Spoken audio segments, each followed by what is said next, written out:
Specifically how good they were. I know Fulham are very poor, but how good they were at Craven Cottage last week. I mean, the thing that links the two teams they've played against, Sheffield United are struggling at the moment. They've not been great. Fulham look like the Fulham that got promoted a couple of years ago, where that naivety is there. So those two games may well just distort where Villa are, because they've been slightly easier games. That's why this one's important. But they'll go into it confident, without a doubt. They'll go into it believing they can get something out of the game. So it's a Villa team that I think are going to be looking up, not over their shoulder this season. I really do think that, because they've got more experience in the side. Some of the players have got a year's more experience in the Premier League, which will help. So, all in all, they should be a far more mature side, and be able to cope with the rigours of what's going to be a really strange season. It is a strange season, and we have players not available this weekend across the division because of COVID-19. We had a manager earlier today, David Moyes, wasn't there at the West Ham game against Leicester, as he wasn't last week as well, and we wish him well as well, out recovering back at home. But it's the story tonight for Liverpool. Sadio Mane, a positive test this week, so he is not in the squad. Thiago Alcantara, a positive test last week. He is not in the squad today either for Liverpool. And it must be so strange for a manager, because you're prepared for a calf strain, aren't you? In your mind, you understand a groin strain. When you get, he's got this virus and can't play, that's got to be incredibly unsettling for not just Jurgen Klopp, but also the way Liverpool played today, because everything seems to run through Sadio Mane. So important. It does, but I mean, more important than that is Sadio Mane's contracted it. Now you're going to have to worry about all the other players. Yeah. That's the thing, because you really don't know now. You're going to be testing everyone, of course, but, imagine if a couple of players get it. A couple of prominent players. And they've got to carry on, Paul, as well. It's not like the games are going to get called off. So squads now become hugely important because of that. Because, they're going to have to continue playing, and they're going to have to keep playing, and they're in every competition as well. So the depth of the squad becomes hugely important. And on the depth of the squad, Diogo Jota, the new signing, £40+ million from Wolverhampton Wanderers, just 23 years of age. He looks 40, but he is just 23, so lots of career ahead of him. And on debut, came on against Arsenal and got that decisive third goal. Smart finish, though. You like him? I think he's a good player. He's, again, a little un whose movement's good. Good touch, good control of the ball, good 1 and 2 touch player. Just what Liverpool have up front, in and around the midfield and attacking areas. So he'll fit in really well, without a doubt. And final word on the goalkeeping situation. No Alisson today, not COVID. It is an injury he's picked up in training this week, we understand. So hopefully he'll be all fine and back post-international break. But it does mean Adrian gets another game for Liverpool, and it's astonishing, really. I don't think Adrian thought he'd actually play many games at all for Liverpool when he first came into the club at the start of last season. 11 appearances in the Premier League last time out, played in the various cup competitions too, and back in goal today. He's shown that he can do it. He's won all 11 Premier League games he's appeared in, but of course it is a step down from their usual number one. Yes, of course. Oh, without a doubt, huge one. But what you'll see from Adrian is he won't have the nerves he had that time. Now he's settled in, because if you remember when he first came to into Liverpool's side, he'd come from not even having a club, and no one expected him to play. And all of a sudden, wow, he's playing. So there were loads of nerves. Now he's settled into the club, the year or what in, he's settled in. I don't expect any nerves. I expect just a proper performance. He knows the back four. He'll have trained with them for the last year and played with them, so I don't really see any issues with Adrian. He starts in goal today for Liverpool at a ground they usually have lots of success on. They have won 6 times here in a row. In the Premier League. Of course, Villa were away from this division for a brief period, but 6 wins in a row, including a thrashing here the last time they were up in the Premier League, which was in fact Jurgen Klopp's biggest win as Liverpool manager when they thrashed Aston Villa for 6. If you remember, I think Kolo Touré scored on the day as well. That's how strange it was back then, and also how poor Aston Villa were back then as well. Much better now, and they will give the champions one heck of a game this evening, I am sure. It's the last of our games this weekend. What a weekend it has been. Who on earth is scheduling these international breaks? Surely nobody wants one at this point, certainly not the way the Premier League has gone over the opening 4 weeks. We'll reflect on Sunday's games when we come back. Some very unexpected scorelines, not just West Ham winning at Leicester, which no one saw this morning, but also the small matter of Manchester United 1, Tottenham Hotspur 6. Yes, that really did happen, and we'll talk about it next. You're listening to Premier League Live. Stick around.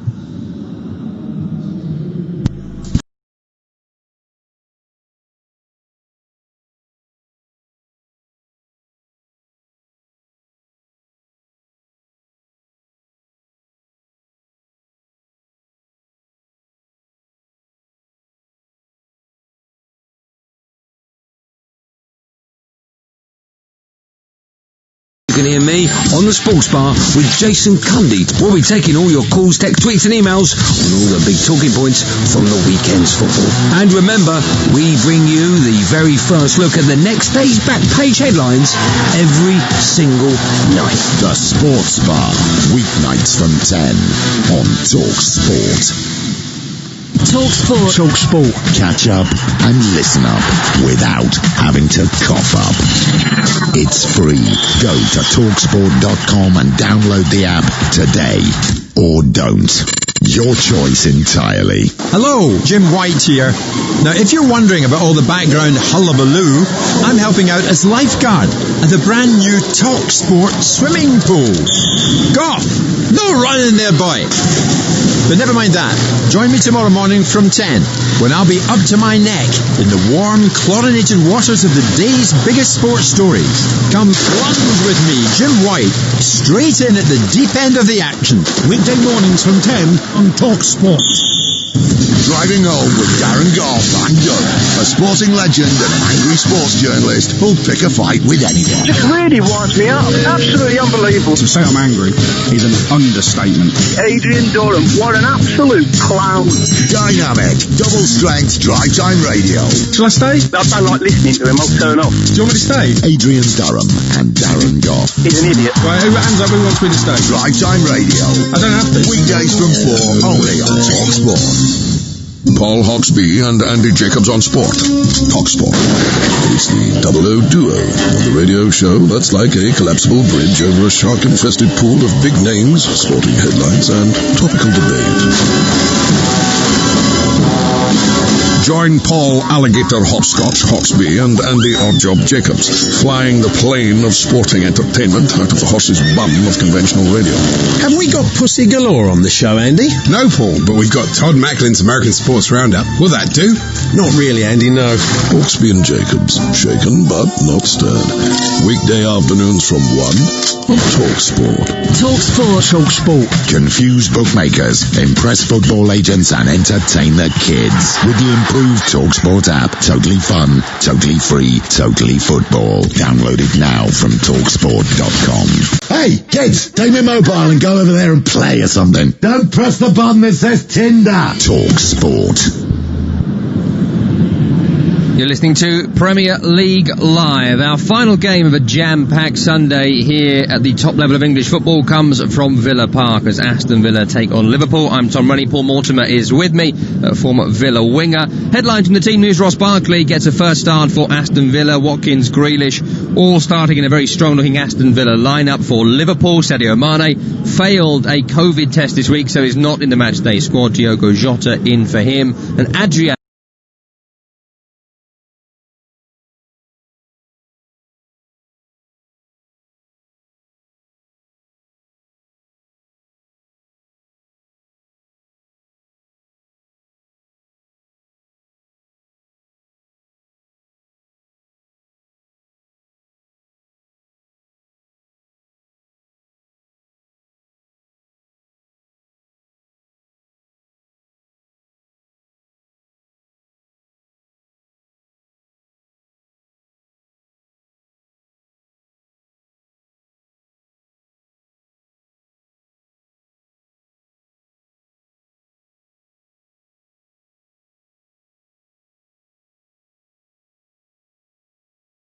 It's Hugo Lloris in the Tottenham goal. It's Fernandes, skips to the side, steps up, little shimmy, and he slots it low, past the ball, into the net. Harry Maguire, it's a stray header from him. They're in all kinds of trouble. Shaw lost it, and Tottenham have equalised. Only 3 minutes later. And when Son might be through again here in between Bailly and Shaw, it's Son for two. He scored! This roller coaster ride of a game takes another quick twist. Oh, it's Son, he's in again, and now Kane, and 3 for Tottenham. What on earth is happening at Old Trafford this afternoon? Oh yeah, always the free man for Tottenham. Passes in to Son, who slips it past David De Gea, and Tottenham have 4 in the first half at Old Trafford. 2 for Heung-min Son, and Spurs are dancing in the Manchester rain. It's a nice pass in behind Pogba. It's Aurier, he's through again. It's another. And it was inevitable that Serge Aurier would find the back of the net. Harry Kane, a puff of the cheeks, runs up, strikes it, and rifles it past the gloves of David De Gea, who went the right way. Tim Long with the commentary there from the game at Old Trafford. Let's put some meat on the bones of that performance. Post-game, Tim filed this report for us. With the pitchforks out at the end of a frustrating transfer window, this was the ultimate nightmare for Ole Gunnar Solskjaer and Manchester United. Their worst ever home defeat in the Premier League, matched almost exactly 9 years on from that dark derby day against City. On this occasion, it must have been Ed Woodward asking, why always me? This performance was the answer. A United team lacking new signings and lacking toughness rolled over despite taking the lead via Bruno Fernandes' penalty given after just 30 seconds. But what followed was catastrophic. Harry Maguire desperately at fault for Spurs' equaliser just moments later, and then slow to react again as Tottenham turned the game on its head within just 7 minutes, and Ndombele and Son both scoring. The tipping point came when Martial was given a controversial straight red on 28 minutes for putting an arm towards the chin of Lamela, who'd only just antagonised him by doing the same, but escaped any punishment of his own. Kane rubbed salt in those wide-open wounds just a minute later as United completely collapsed. Son and Kane each scored their second goals with an Aurier strike in between as Spurs ensured in embarrassing circumstances United start a Premier League campaign with back-to-back home defeats for the first ever time. Edinson Cavani and Alex Telles reportedly on their way in. United on this evidence need so much more. The final score, Manchester United 1, Tottenham Hotspur 6. Tim Long there, thank you very much indeed. Paul Mortimer is with me. Tom Rennie. Paul, Manchester United have lost 2 home games, heavy defeats as well. They sit 16th after their opening 3 matches, and some would say shouldn't have beaten Brighton last week as well. Of course, they scored that winning penalty after the full-time whistle. What's going on at Manchester United? And in another world, doesn't the Man United manager get sacked after losing 6-1 at home? Yes, but we're not in that world. That's some alternate universe where when you get beat like that, especially against your previous manager, something does normally happen. But, I mean, I saw them play in their last defeat against Palace, and what links the two is the defensive frailties. It's just evident that they are struggling when they lose the ball in transition. When they're attacking and they give the ball away, there is no protection of the back four, and the back four's lack of genuine pace is a worry. I mean, Harry Maguire I worry about, because there is a genuine lack of pace, and that has been exposed hugely today. You heard Tim mention a couple of the players that are coming in. Telles looks done, and he will be a defensive reinforcement, but isn't necessarily the player that we're talking about, a fast central defender to play, and it will be alongside Maguire. Whatever people think about Maguire, he is the United captain. He's going to be starting every game that he's fit this season, as he did last. But is that enough for Manchester United? I mean, the whole summer chasing Sancho seems to have been a wasted endeavour. Yeah, it has. It's been a distraction. Now, the thing about Harry Maguire is, yes, he may well start, but if he is the problem, then they're going to have to do something about it. Because as far as I'm concerned, I look at him and I think, he'll head it well, he'll clear it well, he'll challenge well, he's physical and strong, but at the very top level and the places that they want to go, if I'm the opponent, I'm isolating my quickest player on Harry Maguire, because his lack of pace is shining through at the moment. It's a huge issue. It really is. I mean, I saw a little bit of Luke Shaw over-covering, because that's what starts to happen. When your centre-halves are struggling for pace, the full-backs start to over-cover, which leaves huge gaps down the wing to exploit. So it's important. I mean, he's got some serious work to do, and it's too late now. It's too late now. If they want to buy real quality central defender, they're going to have to pay way over the odds, because no one is going to let their centre-half go now, so close to the end of the window. And just a quick word on Tottenham Hotspur. We will, of course, focus on Man United, because because they're Man United. That's always going to be the way it is, unfortunately. But Tottenham Hotspur going back to Old Trafford for Jose Mourinho. I mean, we'll bring you his post, by the way, for people listening. We'll bring you some Mourinho at half-time. Hopefully we can. I'm sure we can. But he's going to be just incredibly pleased with another away performance where they've not just won, they've utterly spanked the opposition. Yeah. I mean, what I like is that they were ruthless, because sometimes what people do when your multiple goes up and the opponents are down one player is you kind of take the foot off the pedal mentally.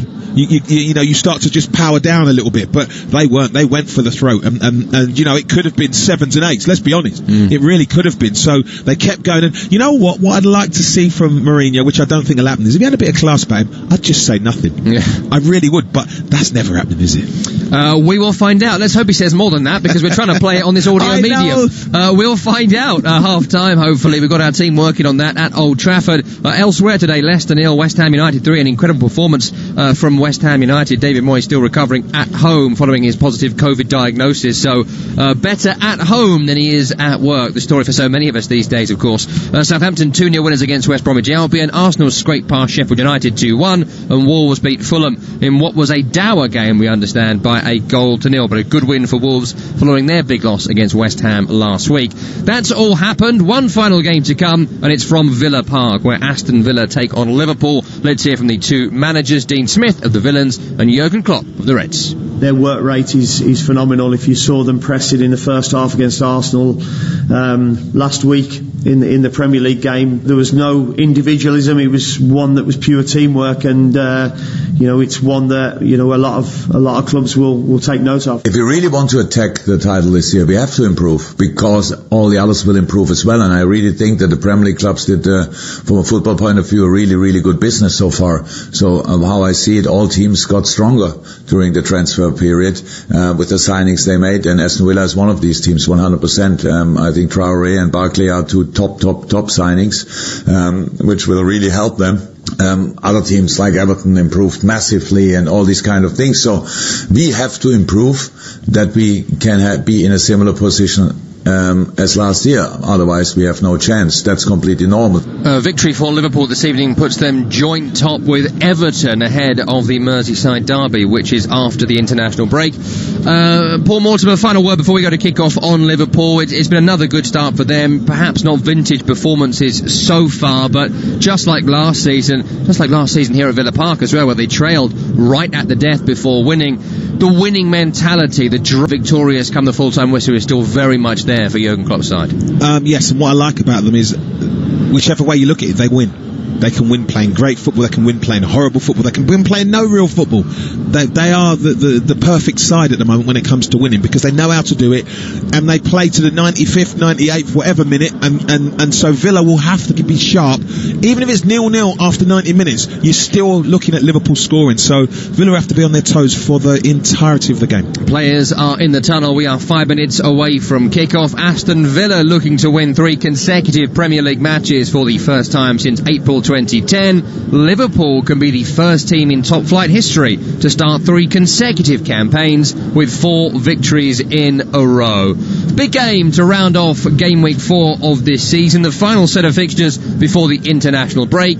Kick-off is next. You're listening to Premier League Live. Your Sports Mad Sunday with TalkSport's latest super signing, Johnny Owen. Join critically acclaimed filmmaker and actor Johnny Owen for a brand new show dedicated to the culture of football. From retro terrace fashion, great red card, and classic fan anthems. What a hit! To iconic films and game-changing books. It's a thunderous belter! Join Johnny Owen and co-host Mark Webster for a celebration of the cultural power of the beautiful game. That could be the winner! The unbeatable new weekend lineup just got better. Johnny Owen and Friends. Big moment. This morning from 9 on TalkSport. Inject some high-octane, explosive entertainment into the post-apocalyptic wasteland that is your average Sunday.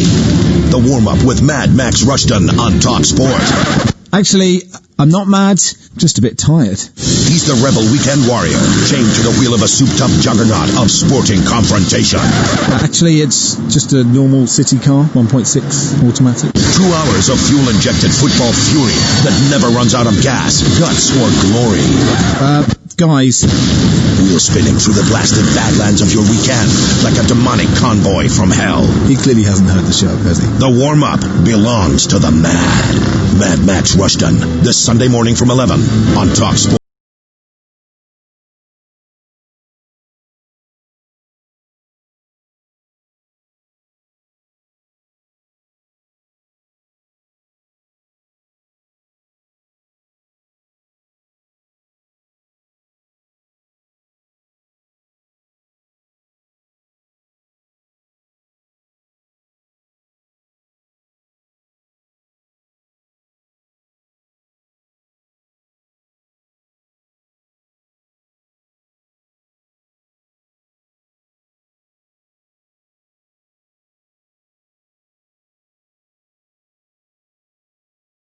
Talk Radio, the fast-moving radio station for a rapidly changing news landscape. We must all make sure we do not risk a second spike. Up to the second breaking news and the latest advice from the experts in their field. And what we're doing is we're putting our own people at risk. Up to the minute reaction to current events. Is this going to work? Are we really all going to download this app? Listen now on DAB Digital Radio, online via the Talk Radio app, or ask your smart speaker to play Talk Radio. Celebrating 20 years of TalkSport. They said it wouldn't work. What, you want to know what I want to say? Sometimes it didn't. Serious? Illegal ads. But somehow it did. And wrongdoing by the US government. On DAB, medium wave, and on your smart speaker. 20 years of TalkSport.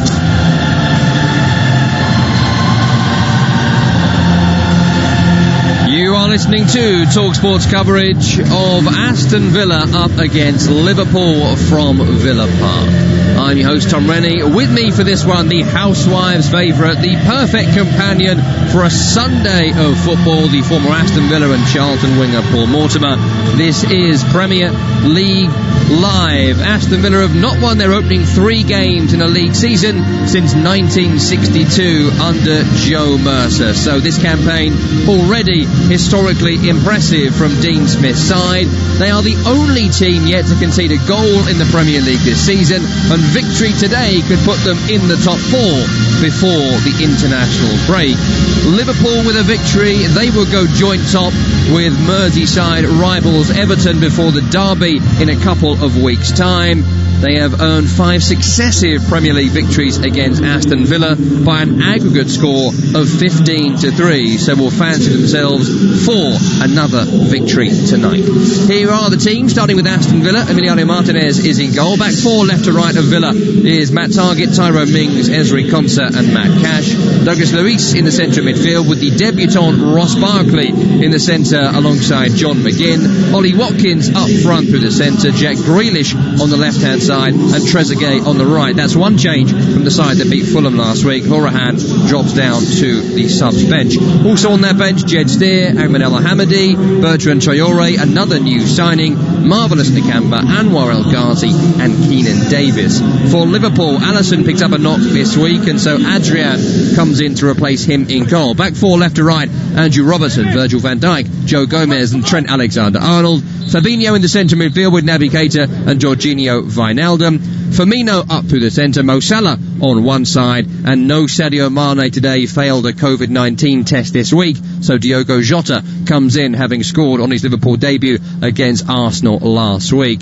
On the bench for the Reds, Kelleher is the sub-goalkeeper, Nico Williams, James Milner, Jordan Henderson back from injury, Curtis Jones, Takumi Minamino and Divock Origi complete today's matchday squad, and we are all but set to get underway our final game of a jam-packed Sunday of Premier League action and a goal feast of a weekend, as it always seems to be in the Premier League these days. And speaking of feast, here's a man that's had a few. Paul Mortimer is here with me. Always good, Paul, to be with you for live commentary here on Premier League Live, and we're expecting a good game tonight, aren't we? Yes, I really do think that Villa's 0 in terms of no goals conceded will go. I cannot see them, staving off Liverpool. I just can't see it. I think they're better, they're stronger, they're far more confident, they're more consistent. They've had a good start to the season, but this is a this is a difficult side they're coming up against. I've got to say, the best in the country over the last 18 months. So it's going to be a difficult one for them. Well, Dean Smith has said this week, everybody is beatable on the day, and that is certainly the story of Sunday's Premier League action, with already a victory today for West Ham at Leicester, which nobody expected. Oh, and the little matter of Tottenham beating Manchester United 6-1 at Old Trafford as well.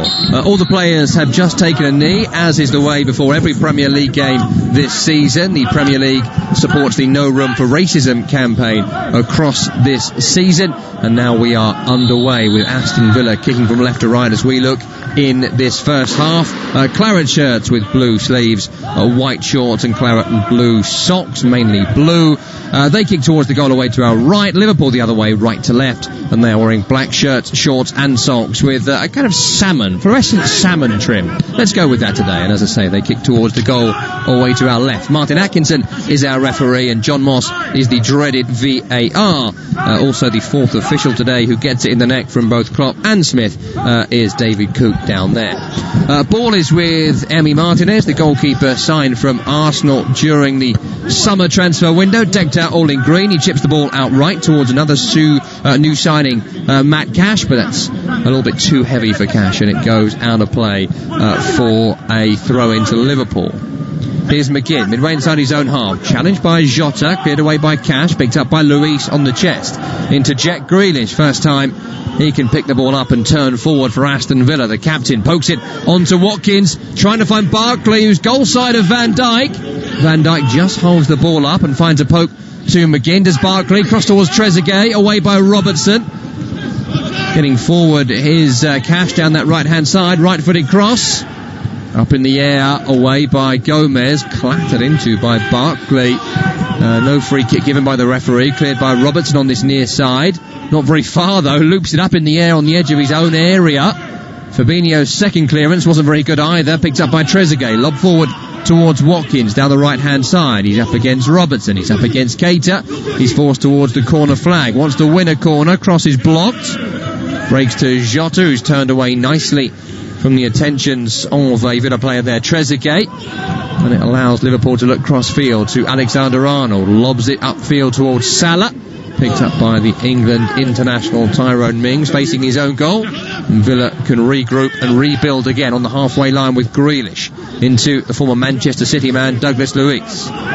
Space outright for Trezeguet, Cash overlapping, approaching the area from the right, at the area now, Trezeguet wants to shoot. He's forced out towards the right-hand side, and Cash will dummy to cross. Then he does with the left boot, aiming towards Watkins. Alexander-Arnold was there defending, got his body in the way, sees it out for a goal kick, and Paul Mortimer, great start from Aston Villa here. It's a very good start for Villa. I mean, and again, what they will have said, and when they do their work, preparation work, is Liverpool, I think, have only kept 2 clean sheets. They concede goals. Which is something that never used to happen early in the season for them. They are not as defensively strong as they have been. They're conceding goals. Apart from their last game, I think went to the cup game, 0-0. That apart, they've conceded goals in most games. So Villa will know that if they do get it right, they'll create chances, but then it's about taking them. 3.5 minutes gone here on Premier League Live. Aston Villa 0, Liverpool 0. Ball back with Martinez again. Had such an impressive end of season with Arsenal. There was a debate with Arsenal fans as Martinez knocked this one upfield and in fact out of play, whether he was going to be the number 1 this season, Paul, or whether it would still be Bernd Leno. So quite the coup for Aston Villa, considering how rated he is by those Arsenal fans. I've got to say, terrible pass there by Adrian. It's gone straight to Grealish, and here's Watkins for 1-0, and it is 1-0 to Aston Villa. A howler from Adrian in for Alisson, and Liverpool have been punished. Their number 2 has given the ball straight to Jack Grealish. Smart play from Grealish to find Watkins, and Watkins makes no mistake from close range. 4 minutes down, it's Aston Villa 1, Liverpool 0. Well, I take it back. I mean, I'm looking at him thinking you're not going to get those kind of mistakes from him. It's a terrible pass. Really poor from a goalkeeper who's got the whole game in front of him. I really don't understand that. The pass he's played to Gomez has got his back to everything. It's just, this early in the game, it's brainless. I've got to say, it really is. But they still had a bit to do. Grealish squares it. He's still got a bit to do, Ollie Watkins, but he should put that away, and he does. And as I said to you before, Liverpool have been conceding goals. Now we'll see what Liverpool are made of. Can Villa just concentrate for the next 5 or 10 minutes and see themselves through that? Club record signing, Ollie Watkins scored on debut in the League Cup against Burton, scored again in that competition against Bristol City, and now has his first Premier League goal for Aston Villa after 4 minutes against the champions, no less. What a miss from, what a terrible ball from Adrian. But we've seen it, haven't we, Paul, repeatedly? Man United today and Arsenal as well today. Play out from the back at your peril. But you see, the thing, what's going to happen now with the Liverpool players is they're going to think again before passing the ball back to him. Whereas normally they'd just do it anyway, they're going to take another touch. They might put themselves in trouble doing it rather than play it back to him, because now what happens is, no, we don't trust him. When you make a mistake like that very early on, me as a defender, I don't want to pass back to the goalkeeper. Yeah. Well, we have a game on now. 6 minutes gone. 1-0 to Aston Villa. Paul is with the Liverpool left-back Robertson, midway inside his own half on the left-hand side, driving up towards the halfway. Gets away from Trezeguet, pokes it towards Firmino. Picked up by Cash, pokes it towards Trezeguet, who edges towards the halfway line. He thinks he was fouled there by Wijnaldum. Referee gives nothing, and Liverpool retake possession on the halfway. They certainly need to up their game to Liverpool, having been really dominated in the opening 5 minutes by Villa. Here's Robertson trying to do just that. Down the left-hand side, cross deflected, cleared by Konsa, who's been very impressive during Villa's opening couple of games, yet to concede a goal in the Premier League this season. Keep that up, and they will beat the champions tonight. I can't see it. I think Liverpool don't panic. That's the thing about them. They don't panic. You know, they've had goalkeepers make mistakes. Even Alisson's made mistakes before. They do not panic. They get on with it. I was going to say they trust themselves. They do. But I don't know about the goalkeeper today at the moment. I'm not giving the ball back to him, but they'll get on with it. Adrian has played plenty of football for Liverpool, as we mentioned in the build-up to the game. Signed on a free after a release from West Ham at the end of the previous season. He's won all 11 appearances he's had in the Premier League. 9 of them have been starts. Though he has that reputation, doesn't he, Adrian, as this long ball goes into touch for an Aston Villa goal kick here. You know, for West Ham, he had wonderful runs of form, but then twice he was replaced by another goalkeeper. Once Joe Hart, another time it was Darren Randolph. And I saw, they showed a clip just as there was a lull in the play of Jurgen Klopp's response to Adrian, and he's put his hand towards him to say, just get it up the pitch. Sometimes that has to happen. Jack Grealish attacking again. He's found Barkley. And Barkley should score. He's 8 yards out. He's one-on-one with Adrian. Ball's coming across his body, and he's scuffed it wide. Well, he should score. Again, it's wonderful play on the left-hand side. Grealish and Ollie Watkins, working really well together. And Grealish's skill buys a bit of time for Barkley to make his run. Great run. The ball's just behind him a little bit. Just behind him, and as Liverpool players do hurry him a little bit, he scuffs it wide. Oh, it gets a flick. It does get a flick, but for me, he should score. And I hope they don't rue that.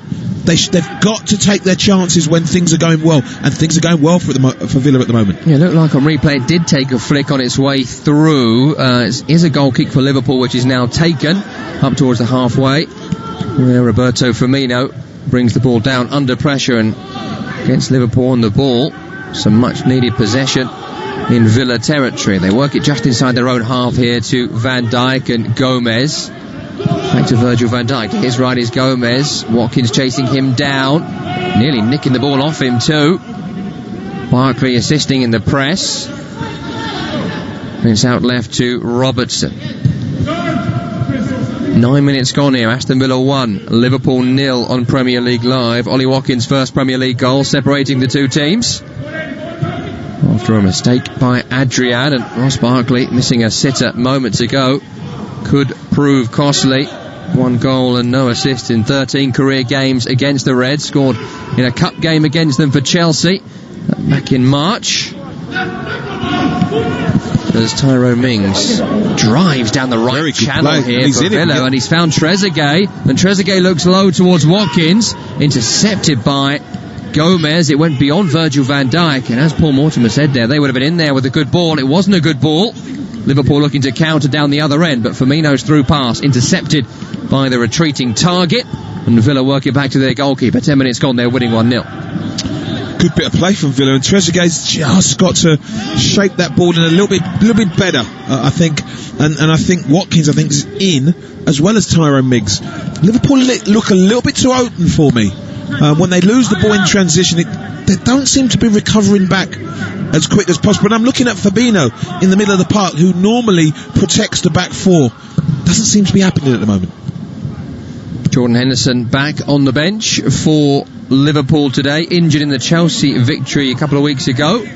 Coming forward here is Naby Keita for Liverpool in the area, right hand side, shoots at goal, blocked by Mings, recovered by Wijnaldum. Good ball to Robertson, drives that across goal. I think that was probably a shot that was poorly aimed. It nearly went straight to Firmino. Target was alert to it and knocked it into touch. Good one-touch play. Good play from Fabinho. He's got to make his mind up slightly quicker here, Naby Keita. Takes one or two touches too many. Great reverse pass from Wijnaldum. And I'm not sure what that was from Robertson. He'll say a cross, but I think it was a shot. But, they've just kicked on a little bit. Just a little bit more tempo to their play going forward, Liverpool. Not before time from the Premier League champions. Ball comes in towards the edge of the 6-yard box, away by Trezeguet before Van Dijk could turn it forward. Worked out to that far side again, though. Cross towards Firmino. Poor header down by Conso, could have gone anywhere. Cleared away by Villa to Barkley, who's done really well there. He's driving upfield with the ball at feet and finds a good ball to Trezeguet too. And Trezeguet carries down the right sideline up against Wijnaldum. And Robertson too gets a cross in.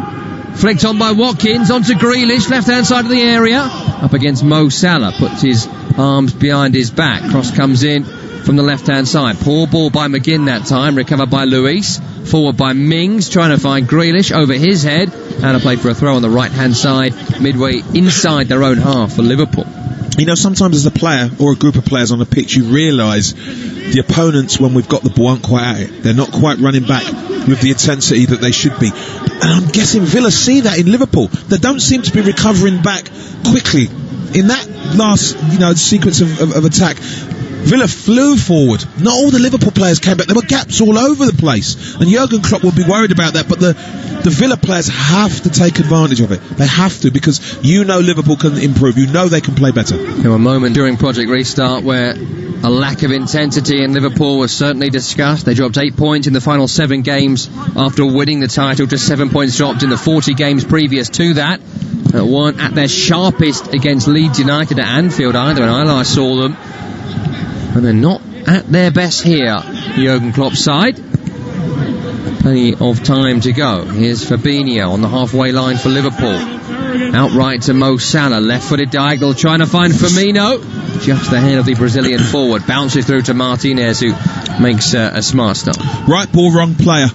In fact, had the roles been reversed, that would have been better. Just in some of a little bit of injection of pace.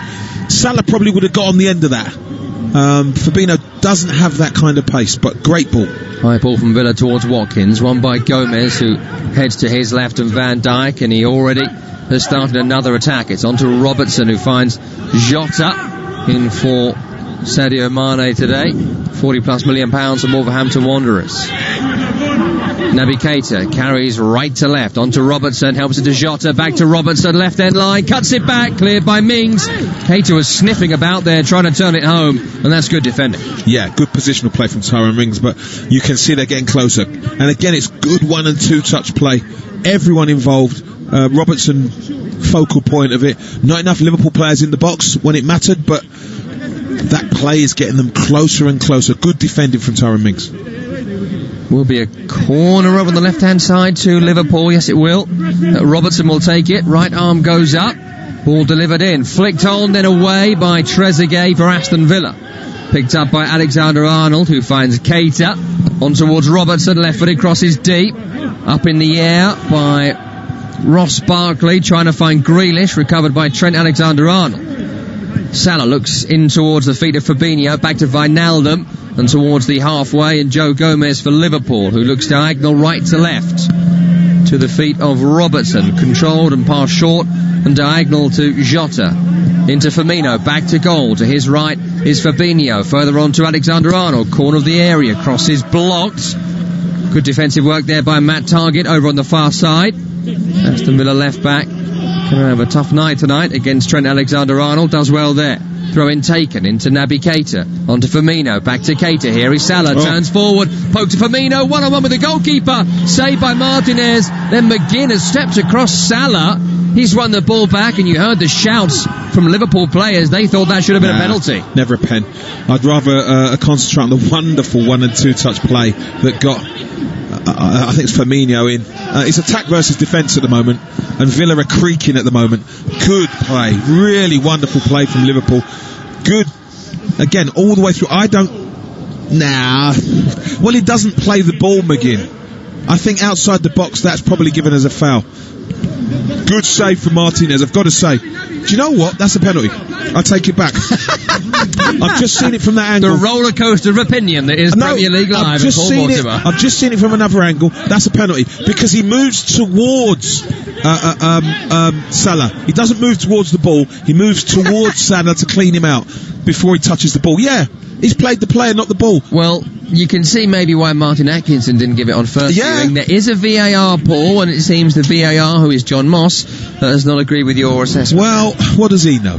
Yes. Good point, well made. That's what I'm saying. What does he know? Blunt and accurate from Paul Mortimer. That's why we love him. No, I think, do you know what? I looked at it the first time and thought, from another angle. But, I feel sorry for the ref because, like you say, he gets a split second. I qualified as a ref many moons ago and refed a couple of games and didn't want to do it because you get one view, split second, and then every player's in front of you moaning. It's very difficult, very difficult. Wasn't given, and the key moment with that penalty not being given was the save by Martinez, who had the best save percentage of any goalkeeper in the Premier League last season. Played in the Community Shield against Liverpool for Arsenal back in August. The Gunners won that day, of course, with Liverpool losing the shootout. And he makes a really good save here from Firmino. Just gets out, doesn't he, quickly, sharply, and makes the stop. Reads the game quickly, that's it. You read the game quickly, so you're out and you're narrowing the angle. So when Firmino looks up, the more I look at it, the more I think it's a pen, by the way. When Firmino looks up, Martinez is there. There is no ability to think about where you want to put it. Again, if he gets it past Martinez, it's more luck than judgment. It really is. We keep getting the replays of that penalty shout, and the more you look at it, as Paul Mortimer says, the more like a penalty it looks, but it's not been given. Liverpool got to shake that off, and they have the ball with their goalkeeper Adrian now in his own penalty area. That led to the opening goal after 4 minutes after his poor pass went straight to Jack Grealish. This time it's a pump-up field which has bound its way all the way through to Martinez in the Villa goalmouth. Picks it up, blasts it long towards Barkley. Liverpool retake possession midway inside their own half. Outright to Alexander-Arnold, poked down the line to Salah, back to goal, target for company. Finds a pass back to Trent Alexander-Arnold. 18 minutes gone here on Premier League Live. Score is Aston Villa 1, Liverpool 0. What have the champions got in response? Well, they have played well in the last 10 minutes or so. Tested the goalkeeper on one occasion. Have yet to beat the Aston Villa defence, as has been the case for every team this season in the Premier League. Well, two teams, but I wanted to make it sound good. They were beaten, of course, in the Carabao Cup by Stoke in midweek. 0-0 there, conceded against Burton too. But in the league, with their first 11, they have thus far been impenetrable, and they've found a really big mistake here from Martinez. Mirror image of what happened at the other end, and it's gone to Firmino, cuts it back to Keita, blocked by Douglas Luiz, and then scrambled away by John McGinn. And again, it's goalkeepers acting like midfielders, nearly costing their team. Yeah, I mean, Firmino, who is very quick of thought and decision, just dilly-dallied on it, didn't he? Very surprised. Normally one touch, sees the picture really quickly and puts the ball in the net. Didn't happen. Well, Martinez looked to his left and he tried to find target, found a pass nowhere near him, intercepted by Liverpool, and as you say, slightly sharper Roberto Firmino might have found a quicker release. It's a let-off for Aston Villa. It's that is so similar to Adrian. Yet look at the amount of Villa players that get back, and that's the difference. So many Villa players were able to get back and flood the area, but Firmino, like I say, normally sees the picture really quickly, sees the picture, make his decision, and implements it very quickly. That time, dilly-dallied on the touch, dilly-dallied on the decision, and then passed it when all the Villa players were back, flooding the area. 20 minutes gone here, 1-0 to Aston Villa. Ball towards Robertson here on this near side. Fired towards him, fired straight into touch, in fact. That's going to be an Aston Villa throw-in, and a chance for Villa to regroup. They wouldn't have expected to be 1-0 up at this point against Liverpool. They may well have expected to be having less possession than their visitors this evening. And it's an interesting one, isn't it, at this point, because I suppose the tactic was always to hit on the counter-attack, but the mentality changes when there's something to defend. Yeah, of course, it's what you got to lose rather than gain now. You know, that, and that's the mentality sometimes. They have to look at it and say they need to get another goal, and Liverpool are giving them opportunities to get up the pitch with the ball into decent areas, but they're not taking them at the moment, Villa. Chance here for Liverpool down the left-hand side. Jota finds Robertson, left of the area. Firmino running at Luis, beating him, shooting a goal! Saved by Martinez. Two big arms went up. Diving challenge coming in there by Cash. May have just put Firmino off. Good save, goes wide, corner kick. Again, it's wonderful skill. Corner's taken short here by Liverpool. Work back to Fabinho, left-hand side of the area. Back to Robertson on the outside. Left-footed cross, blocked by Cash. Another corner for Liverpool. Well, again, initially, wonderful skill, wonderful play. The ball into Firmino, and he does it all himself. And it's a good save. It's a savable save, to be truthfully honest. He should be saving that because it's straight at him. But it's another chance for Liverpool. They're getting closer. But one of the things that has to happen when you play the top teams is your goalkeeper has to play well. And at the moment, Martinez is playing really well. Corner comes in. It's away by McGinn. It was over the head of Fabinho, the man jumping at the near post, couldn't get the flick. Recovered by Robertson into the feet of Jota. Back to Robertson again on the left-hand side. Up against Trezeguet. Trying to pass back towards Naby Keita. Outright to Trent Alexander-Arnold. 40-odd yards from goal, right-hand side. Cross comes in. Away by Konsa. Further away by Luis. Watkins heads back to McGinn. Return to Watkins, who can start the counter-attack for Aston Villa. Up towards and over, in fact, the halfway line. Does well there and finds a release back to Grealish, who pokes it to Watkins, and Trezeguet's in the area. Watkins can't find him. He goes alone here. What a fantastic! What a goal that is from Aston Villa's record signing. What a bargain he is proving to be already for Dean Smith. Cuts inside, finds the top corner. No mistake from Adrian this time. No chance for Adrian this time. And Aston Villa lead the champions by 2-0. Well, that's all about Ollie Watkins. And Dean Smith knows him well. He actually had the ball initially. Brings it back to the halfway line. Sets it back to Grealish. Spins down the channel. The ball's played into him. And then it's all about him. Drives into the box. Leaves Joe Gomez on his backside as he cuts inside. Slams it in the top corner. It's what they brought him here for. To score goals. And I tell you what, he's paying some of that feedback today, isn't he? Brilliant play, puts them 2-0 up. 26 goals in 50 games for Brentford last season. Now 68 goals in 201 Senior League appearances for Villa and for Brentford in his career. That's a very, very impressive record. You can see why they thought he was worth the money, worth the risk, worth the investment. And 2 goals against Liverpool is about as good as it's ever going to get for evidence that you are Premier League quality, and that one was absolutely superb. I had no doubts in him. He was always, I saw a lot of him last year, and he was ready to make the step up, done enough in the Championship. This Villa team has a little bit more aggression about it, a little bit more mobility, a little bit more aggression, a little bit more belief than last year. They really do. And they've got a goal scorer, which can make all the difference for teams in the Premier League. Didn't have that last season. They were trying to make it work with Ambuana, Samatta, Wesley when he was here. Of course, he is still here, but when he was fit to play, just couldn't find the back of the net for love nor money. Did not look like a Premier League centre-forward. Trying a few other players as well. Davis on the bench, never scores a goal. They have got a deadly goal scorer now, no doubt about that. And now Liverpool need to respond again. Did it last year, as we mentioned in the build-up. They were trailing late on, went on to win against Villa at Villa Park. This time around, 2 goals to come back from. Strike here from Jota, on target. Straight though at Martinez, who makes the save, and so casual about it, wasn't he? He picks it out of the sky and then just saunters out, talking to a couple of his defenders. Looks a good acquisition at the other end, doesn't he, for Villa? He does. I mean, Bernd Leno must be absolutely magnificent and top draw for them to allow this guy to leave, because he was magnificent in the last quarter of the season. And I'd have kept him if I was Arsenal, I've got to say. But Villa have done a very good bit of business at both ends of the pitch. The bottom end with the keeper and the top end with Watkins, and it's working well today. 25 minutes gone. For those just joining us, you are missing a thriller here at Villa Park. It's Aston Villa 2, Liverpool 0. 2 goals from Ollie Watkins.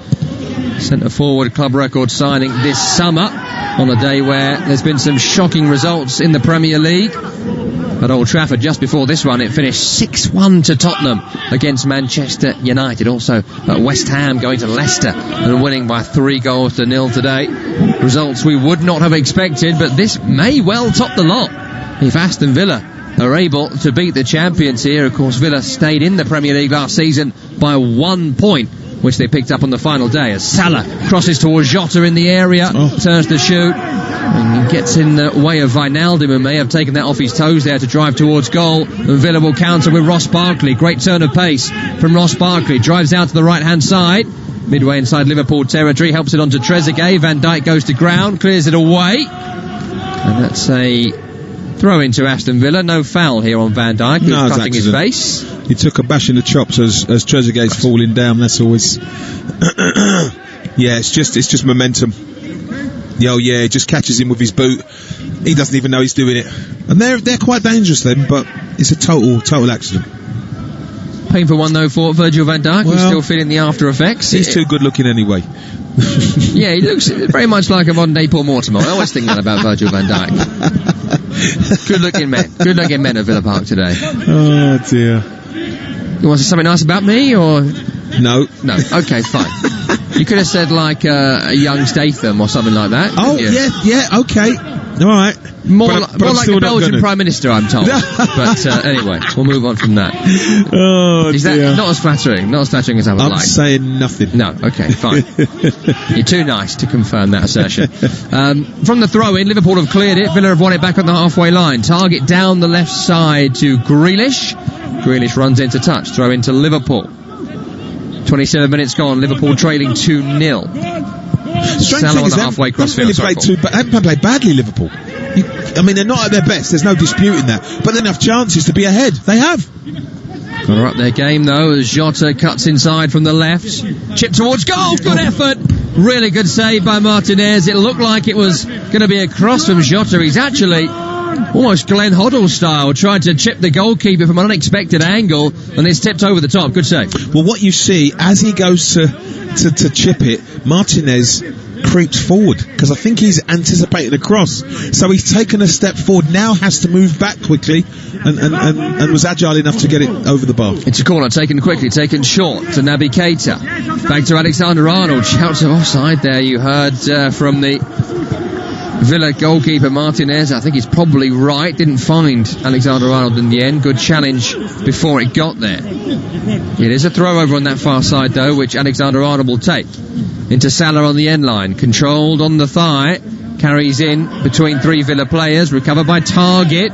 As well there, Matt Target. Blasts up towards Watkins, who couldn't control that one. Things are falling his way today, but even he couldn't bring that one under his spell. Well, that was a clearance. He's panicked Target. He didn't need to. He's got past, I think it's Naby Keita. Now just get your head up, slide it into Watkins' feet. He can hold the ball, no problem, if you serve him correctly. Down the left-hand side, Robertson.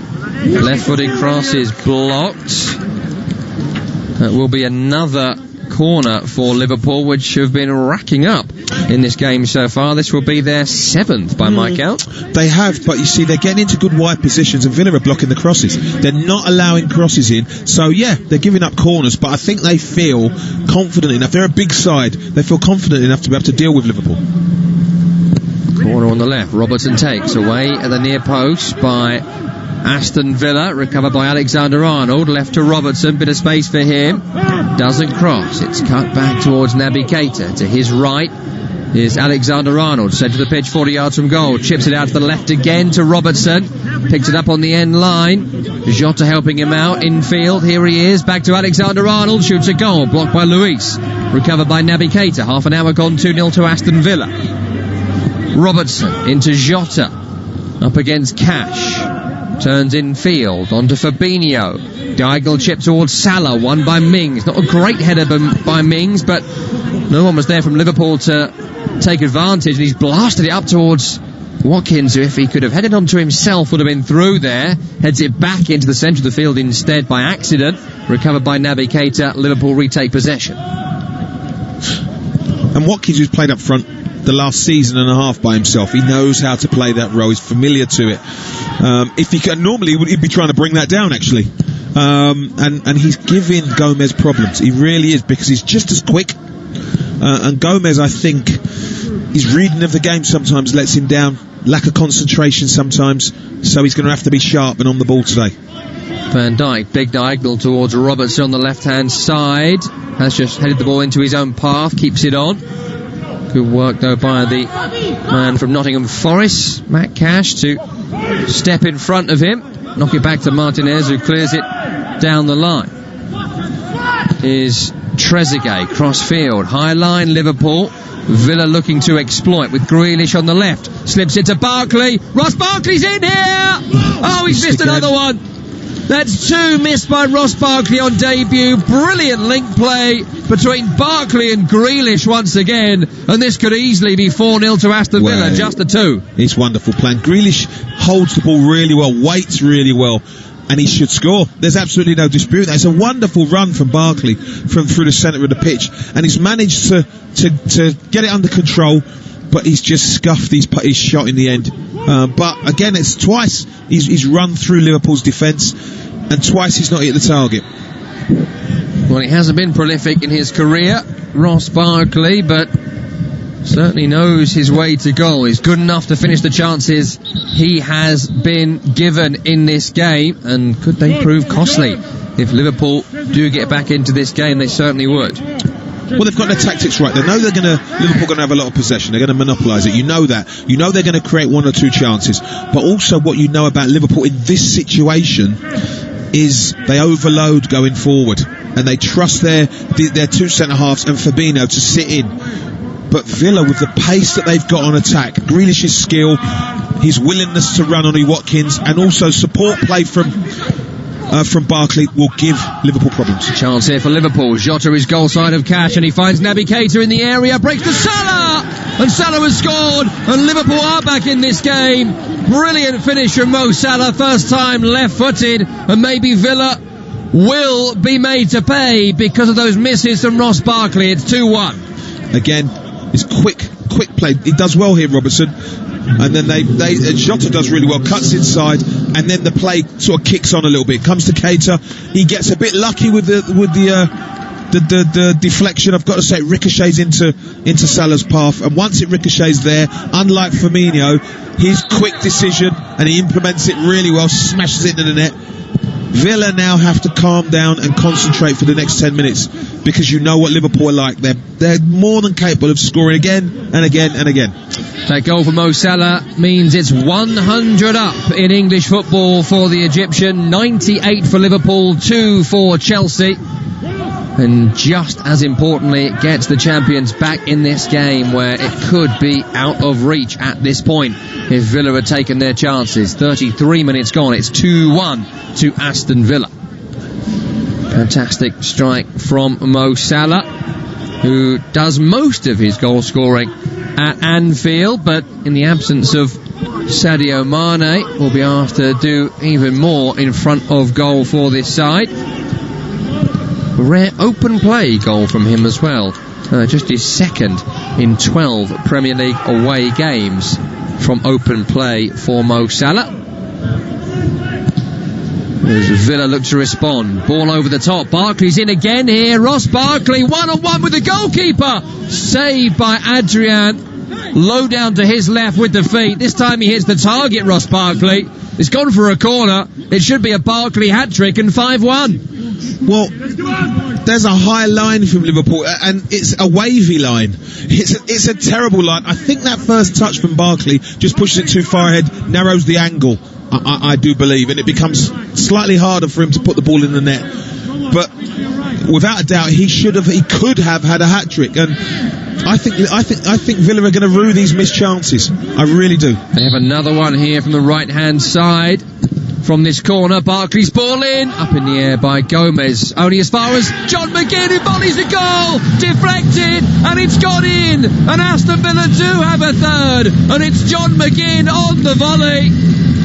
First time snapshot, big deflection on its way through, no chance for Adrian that time, and Villa do have a third. It's 3-1 against the champions. Well, it's not the greatest of corners. And pops out to the edge of the box, and Salah's got to get out there quicker. He's turned his back on it. McGinn has just struck it. He's managed to, let's say, get it on target. Yep, it's getting on target, and it hits Van Dijk.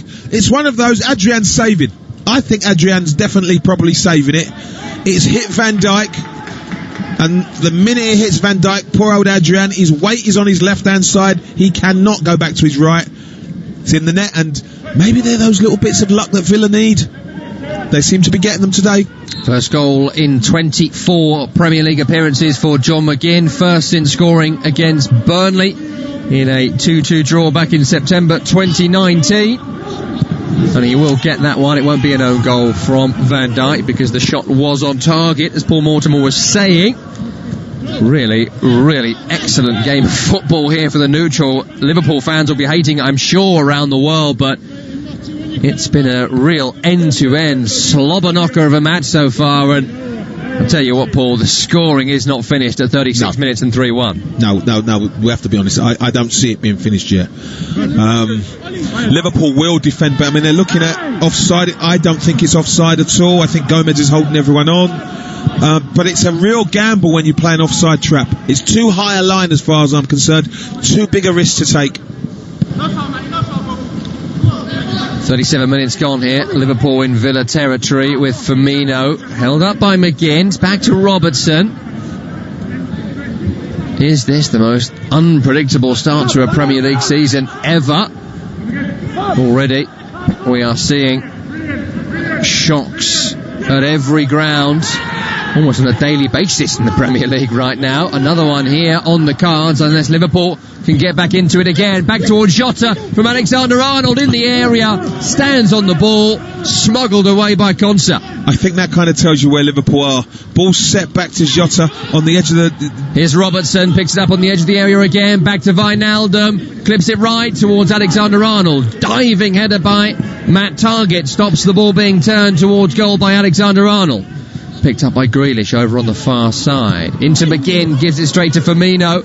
Back to Naby Keita. It's mistakes galore from both teams at the moment, adding to the chaotic feel of this match. Another one here as Wijnaldum gives it away to Aston Villa. Barkley leads the counter-attack again for the Villains, and he's running at Van Dijk, and that's a bad challenge from Virgil van Dijk. He overran it a touch, didn't he? The Aston Villa man, but Van Dijk mistimed that challenge, and that's a yellow. It's one of those that looks worse than what it is.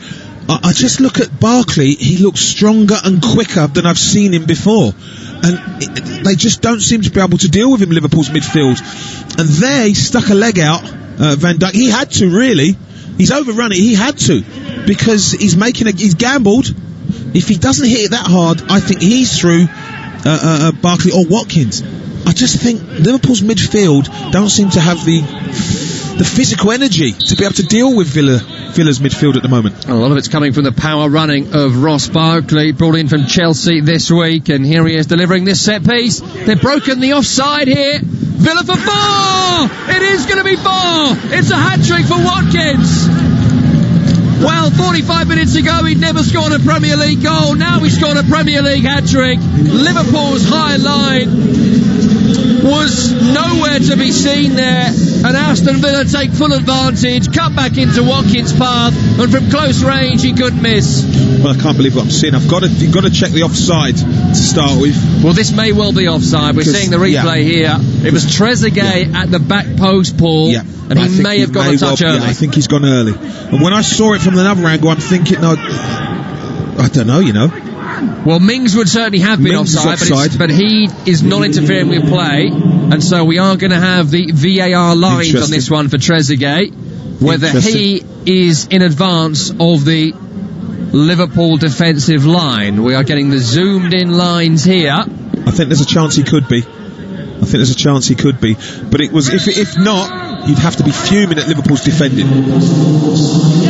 And as you heard there, is being checked by the video system referee John Moss, who's been worked overtime in the opening few minutes, and the goal has been given. It is a goal. Amazing. It is 4-1. Trezeguet was onside. Amazing. 39 minutes. Liverpool have conceded 4 goals. I did tell you at the start, they're conceding more goals than they've done previously.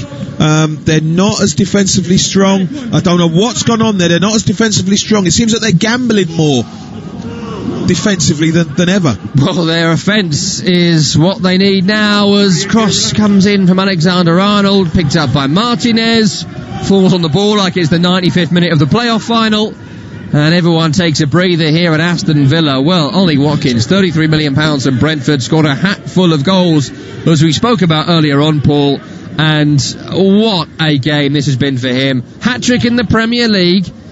I mean, that is a phenomenal achievement at the best of times, but it's against Liverpool here, and Virgil van Dijk as well. He's good enough. There's like I said, I watched a lot of him last year, and he was ready. Villa was going to be the type of team, I think, where he could grow, and he's going to play regularly, and he was going to be the main man, and he'll only go from strength to strength. He really will.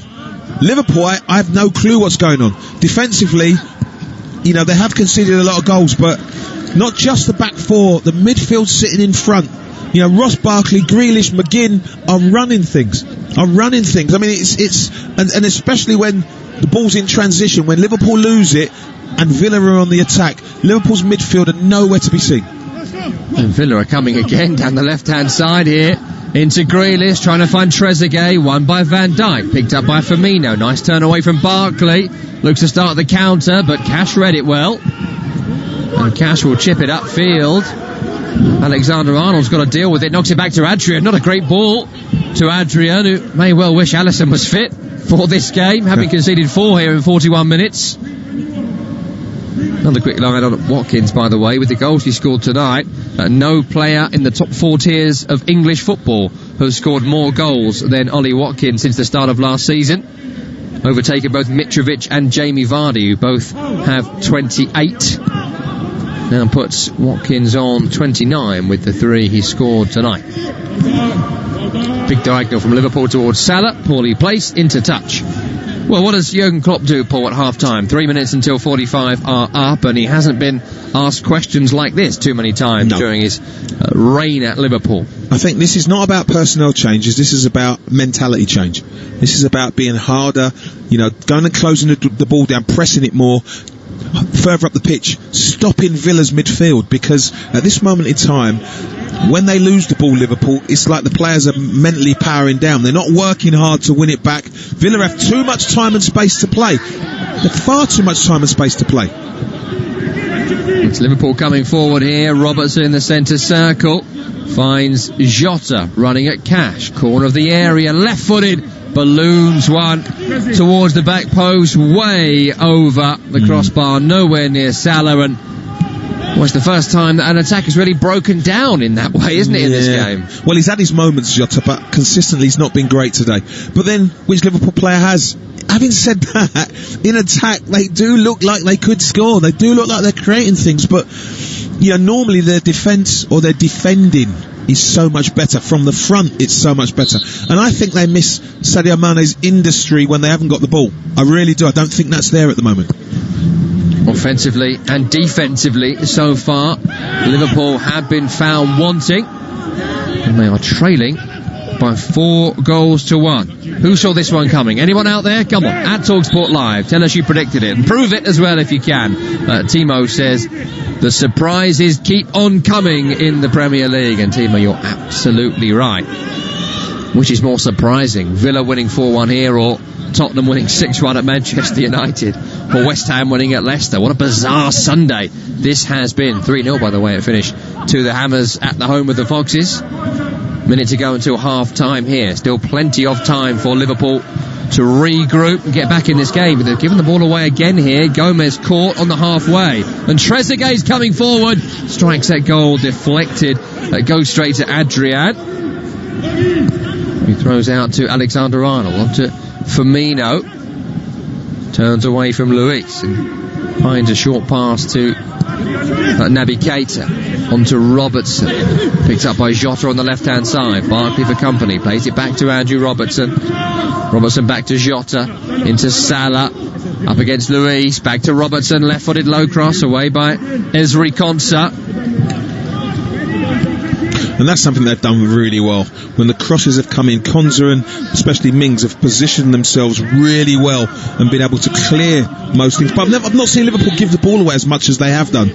You know, they normally dominate possession, and that hasn't been the case. They've given the ball away far too often, and they're not really chased after it to win it back quickly. Another chance here for Liverpool down the left-hand side. Jota picks it up on the sideline up against Watkins, back defending. In towards Salah.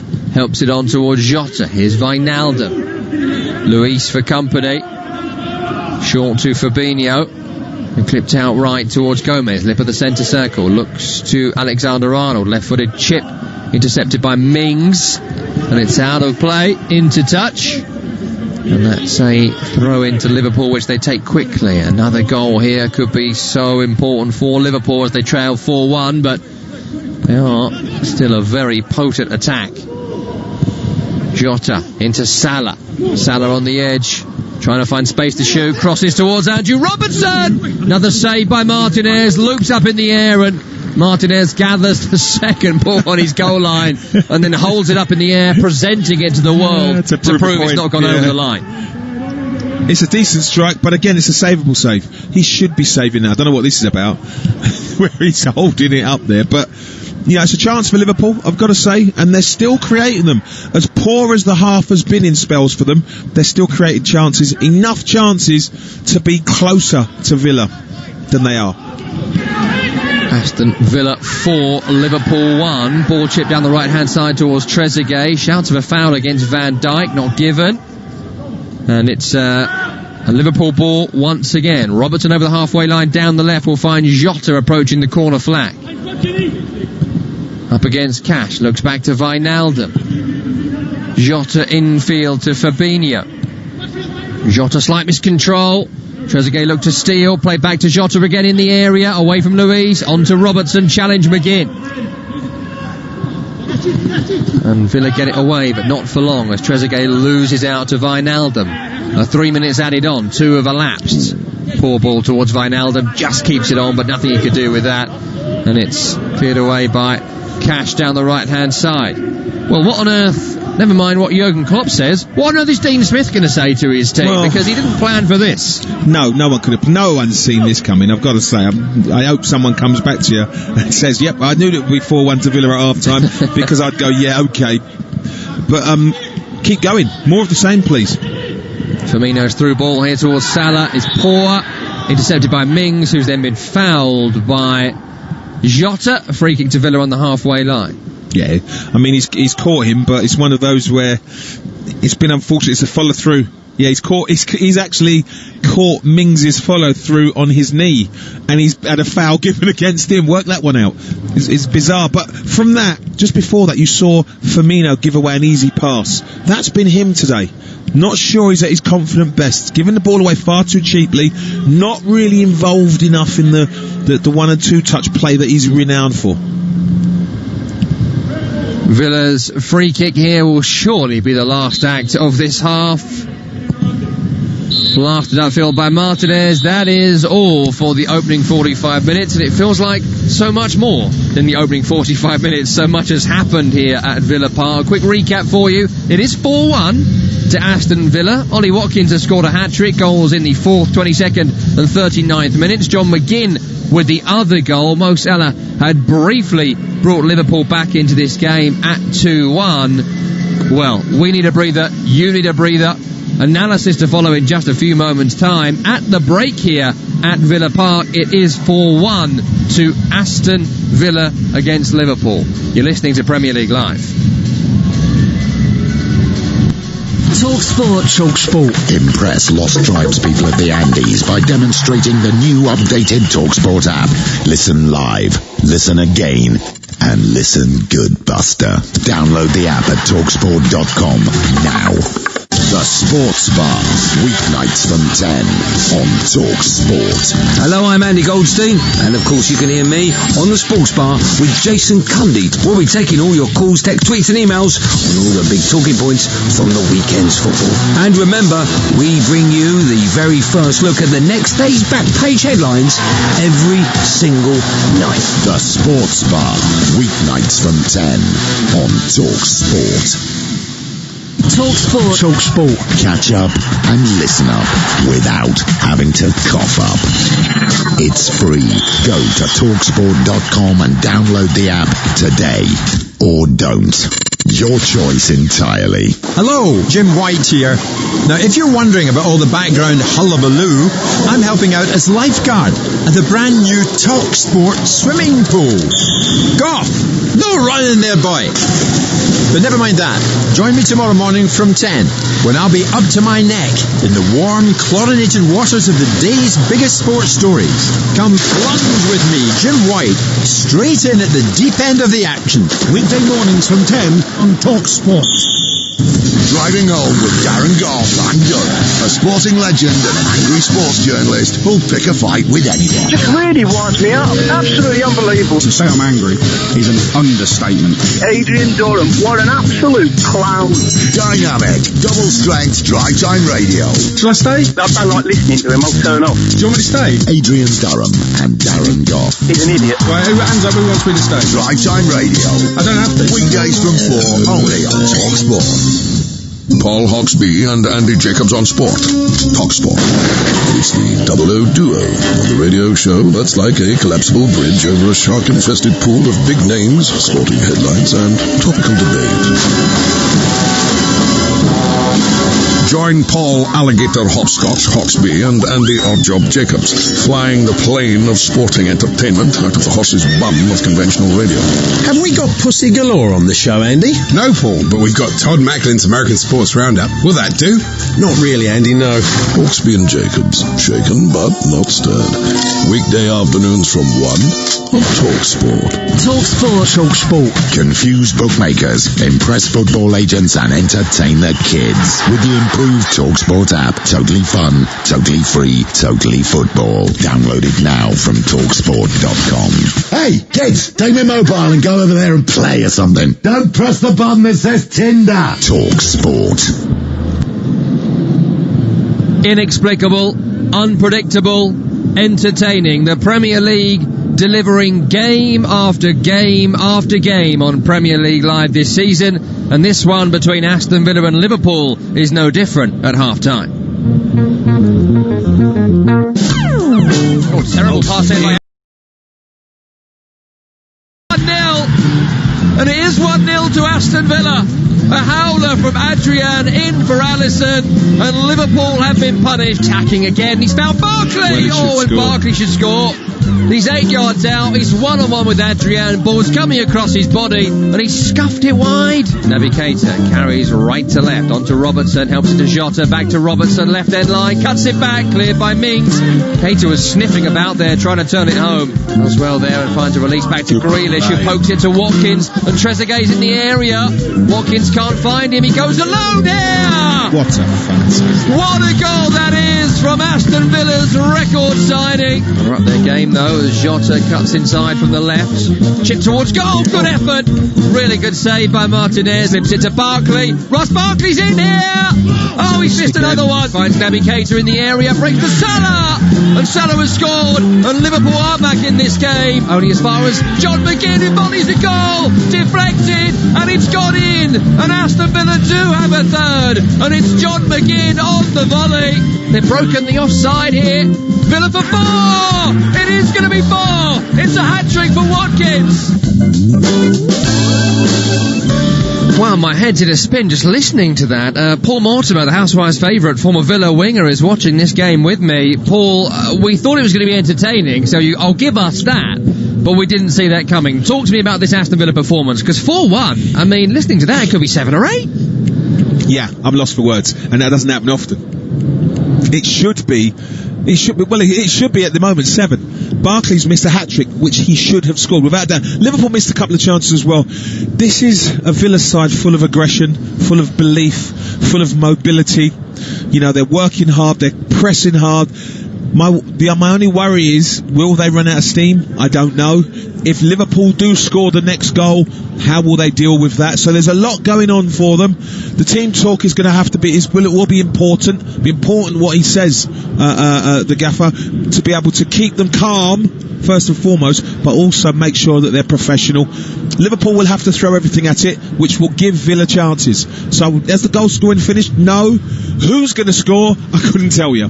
Ollie Watkins, the 10th player to score a Premier League hat-trick against Liverpool, the first to do it since Dimitar Berbatov in September 2010. Great finishes as well. The second one a superb solo goal, and the other two instinctive strikers finishes. He looks a real find for Aston Villa. Well, for me, I watched him all last season, and watched him live as well. And what you see live is the amount of effort and work he puts in, the runs he makes, the way he presents himself as the lone player up front. He holds the ball, links play well. Like his goal, the second goal, where he set it back. He's brought on the left-hand side, set it back, spun into the channel. Grealish has paid him in. He's still got a lot of work to do. Leaves Gomez on his backside, cuts inside, puts it in the top corner. That's what he's all about. Very good player, playing really well at the moment against a top defence. Villa have a goal scorer here, no doubt about that. 69 goals in 201 senior league appearances across his career. Fantastic game here for Watkins and for Aston Villa. For Liverpool, Paul, what are they doing here at half-time? Of course they've got class on their bench in the likes of Jordan Henderson, James Milner. They're two solid players. Maybe some solidity is what's needed here. It can't just be the goalkeeper's missing and Mane's missing, so they've collapsed. No. First of all, it starts with the keeper's mistake. That's a huge problem. You cut out mistakes, because that could have been avoided. That was error. But the rest of it's been poor defending. I mean, in between the goals, Villa have had so many opportunities, but for the final ball, they've had so many opportunities to create chances where, when Liverpool are going forward and they lose the ball in transition, I don't know where Fabinho is, because he's supposed to be the one sitting in front of the back four, but there seems to be a huge gap. It seems to be like the Red Sea parting in Liverpool's midfield and allowing people to run at their back four. I don't care what team you are. You allow people to run at and expose your back four, you're going to be in a bit of trouble, and that's what's happening with Liverpool today. Staggering stuff, and yet you would not count Liverpool out just yet. 45 minutes still to be played. It's 4-1 to Aston Villa. Paul, for the moment, thank you very much indeed. Elsewhere today in the Premier League, let's give you some of the scores. Real surprising results around the league. Leicester 0, West Ham United 3. David Moyes still watching on from home following his positive COVID-19 diagnosis. Second league win that he's experienced in his front room for his West Ham side. Some great performances there from the Hammers at the King Power Stadium, ending Leicester's unbeaten run to the start of this season. Southampton 2-0 victors over West Bromwich Albion. Arsenal struggled to beat Sheffield United 2-1, but did get that victory in the end. Wolverhampton Wanderers Fulham, not an entertaining affair, we understand from our commentator watching that one, but Wolves won it by a 1-0. And just before we came to air here, it finished Manchester United 1, Tottenham Hotspur 6. Yes, I'll say that again for those that missed it earlier on. Manchester United 1, Tottenham Hotspur 6. After the game, our men caught up with the managers of both teams, Ole Gunnar Solskjaer and Jose Mourinho. Here they are now.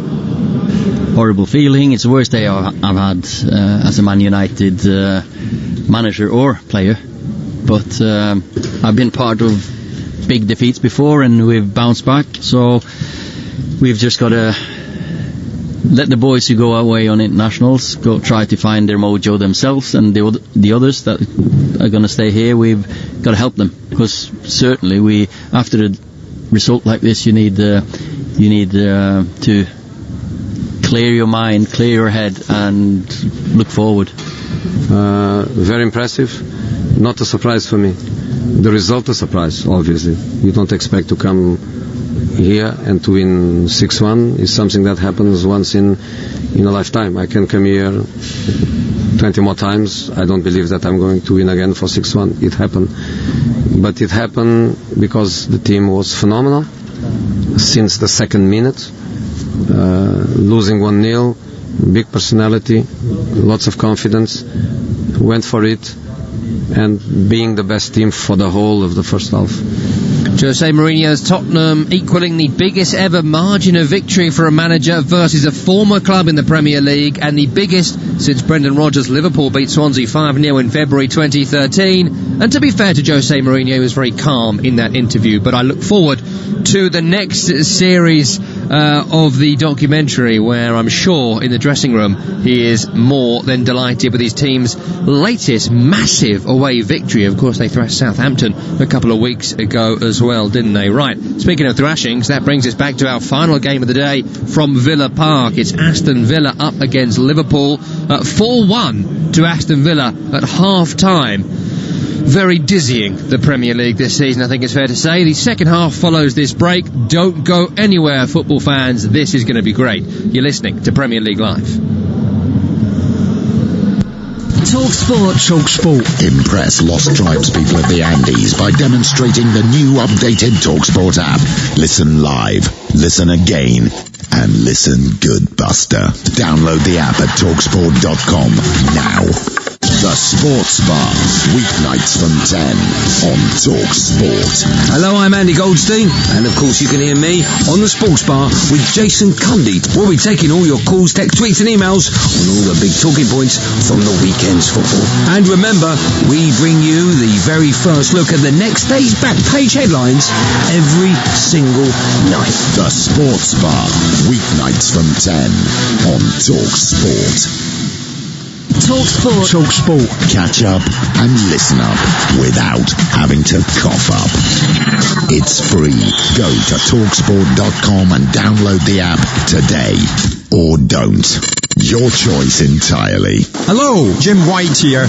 Now, if you're wondering about all the background hullabaloo, I'm helping out as lifeguard at the brand new TalkSport swimming pool. Goff! No running there, boy!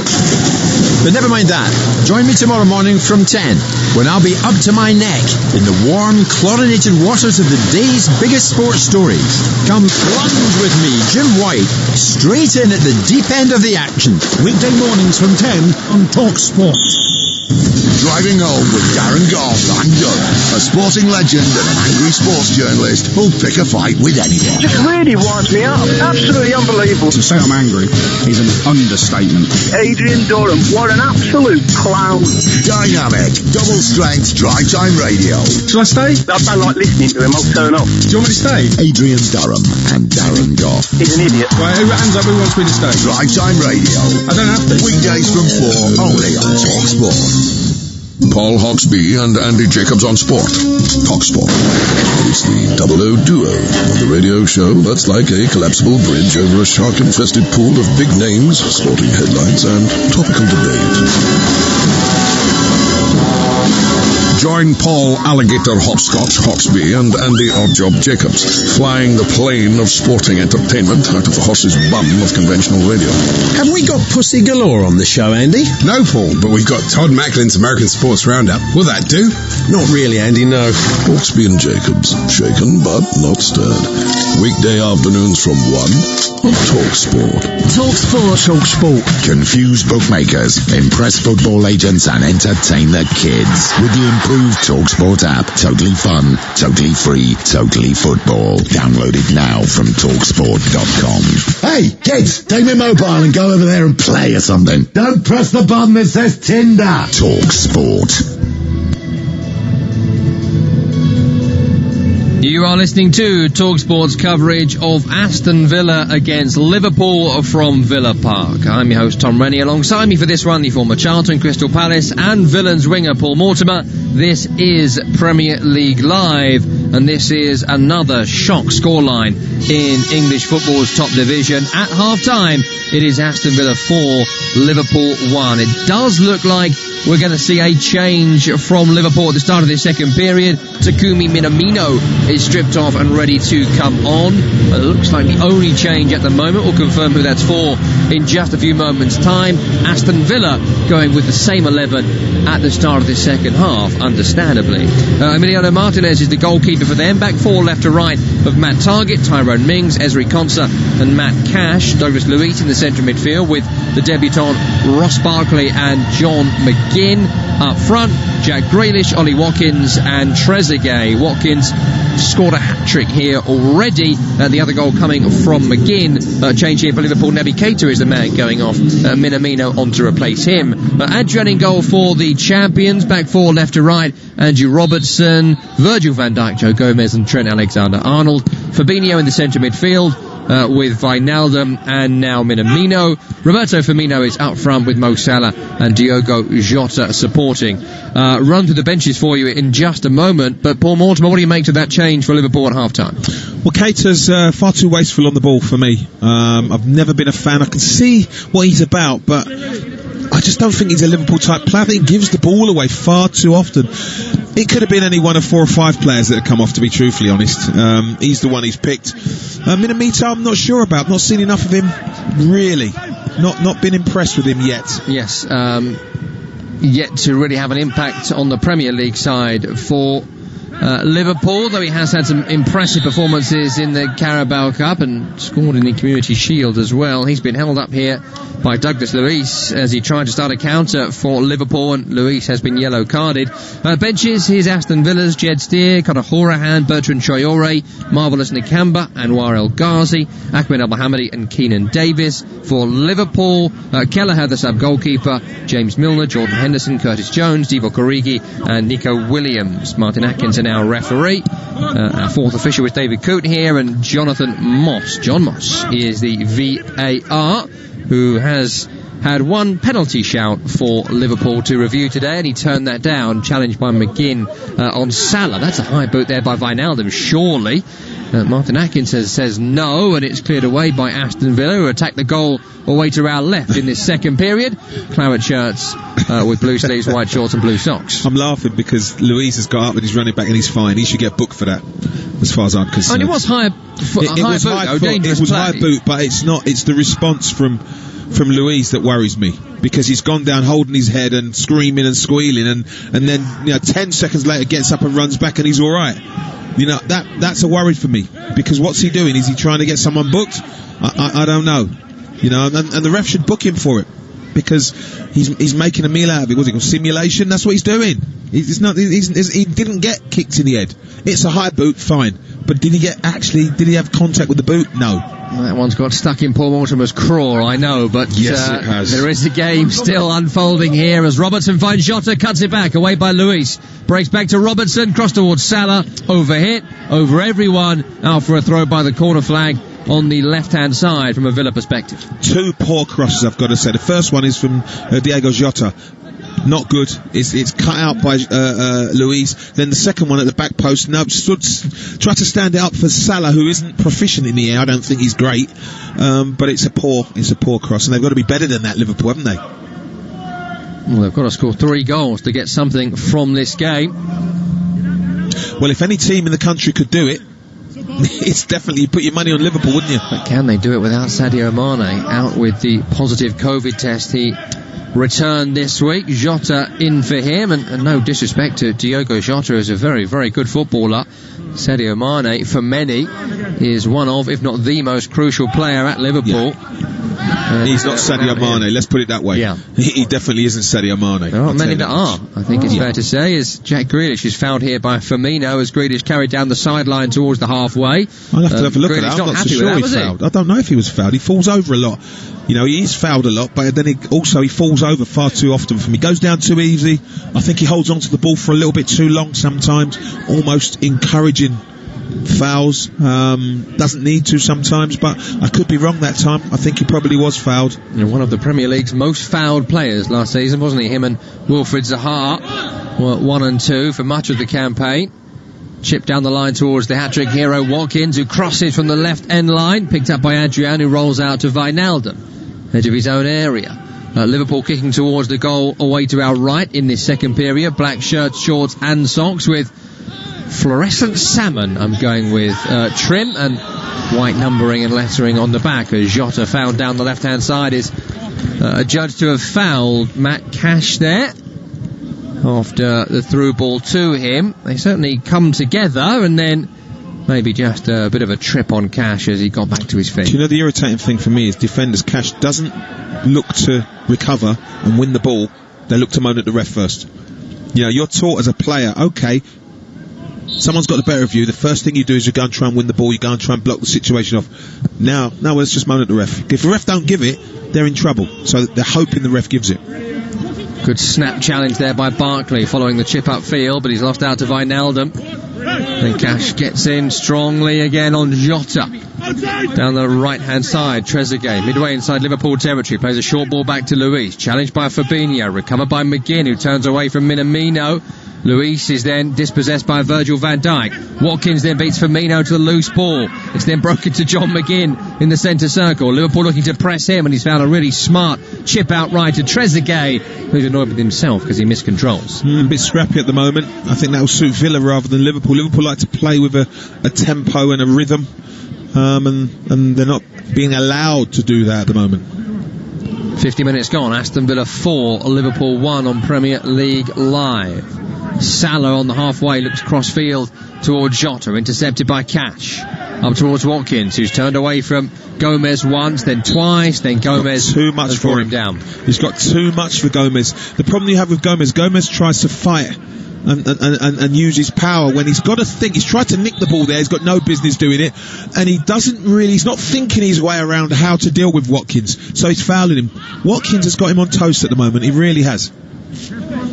Already scored a hat-trick, and we'll fancy more here, Ollie Watkins, as the game will undoubtedly get stretched as Liverpool chase it down.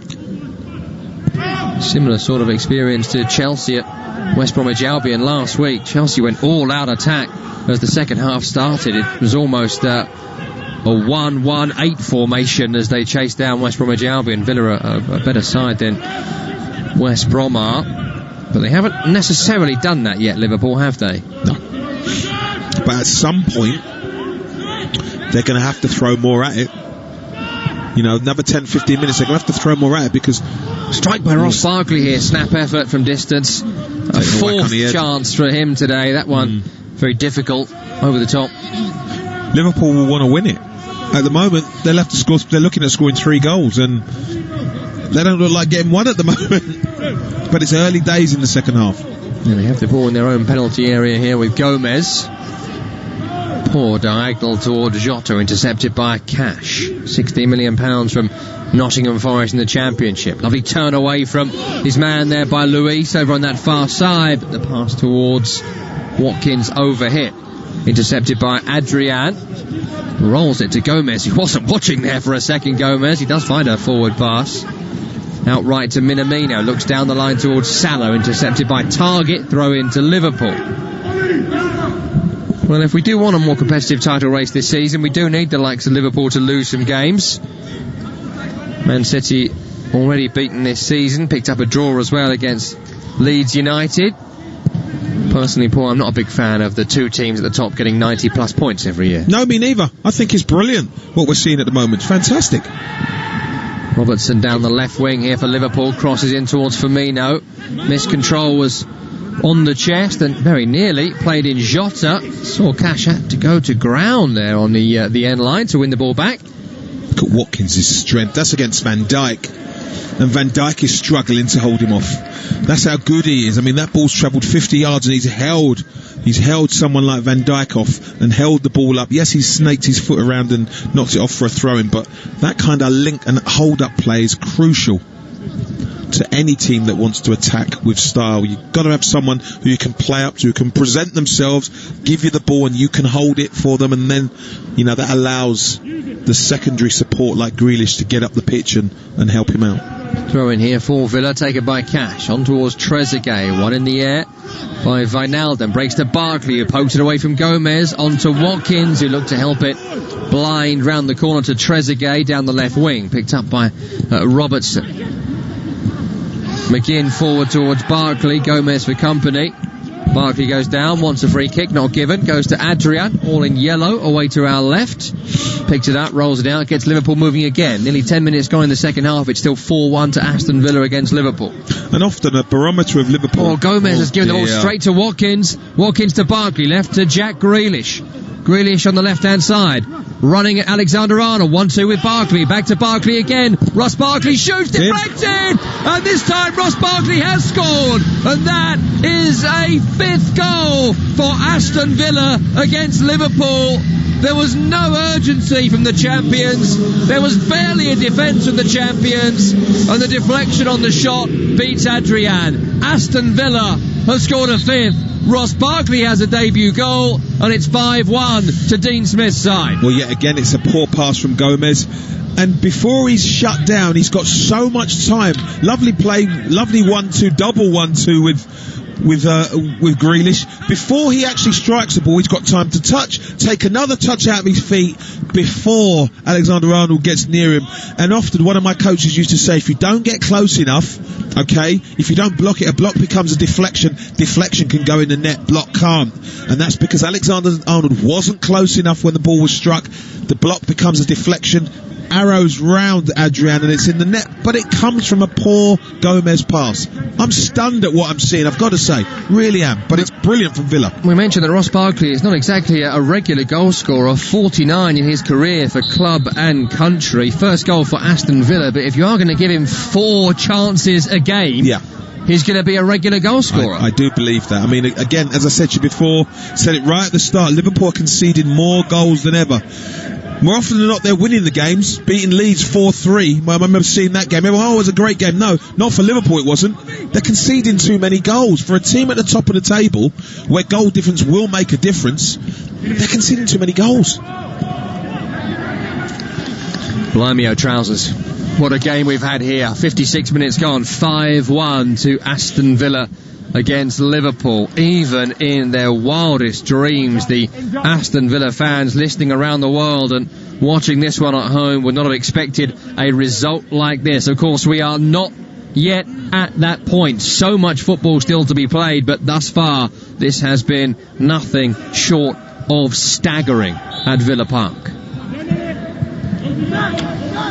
57 minutes gone, Aston Villa 5, Liverpool 1. Let's all just regroup and get back on with the live action as Salah loses out in the centre circle to Grealish, and Barkley is away again here.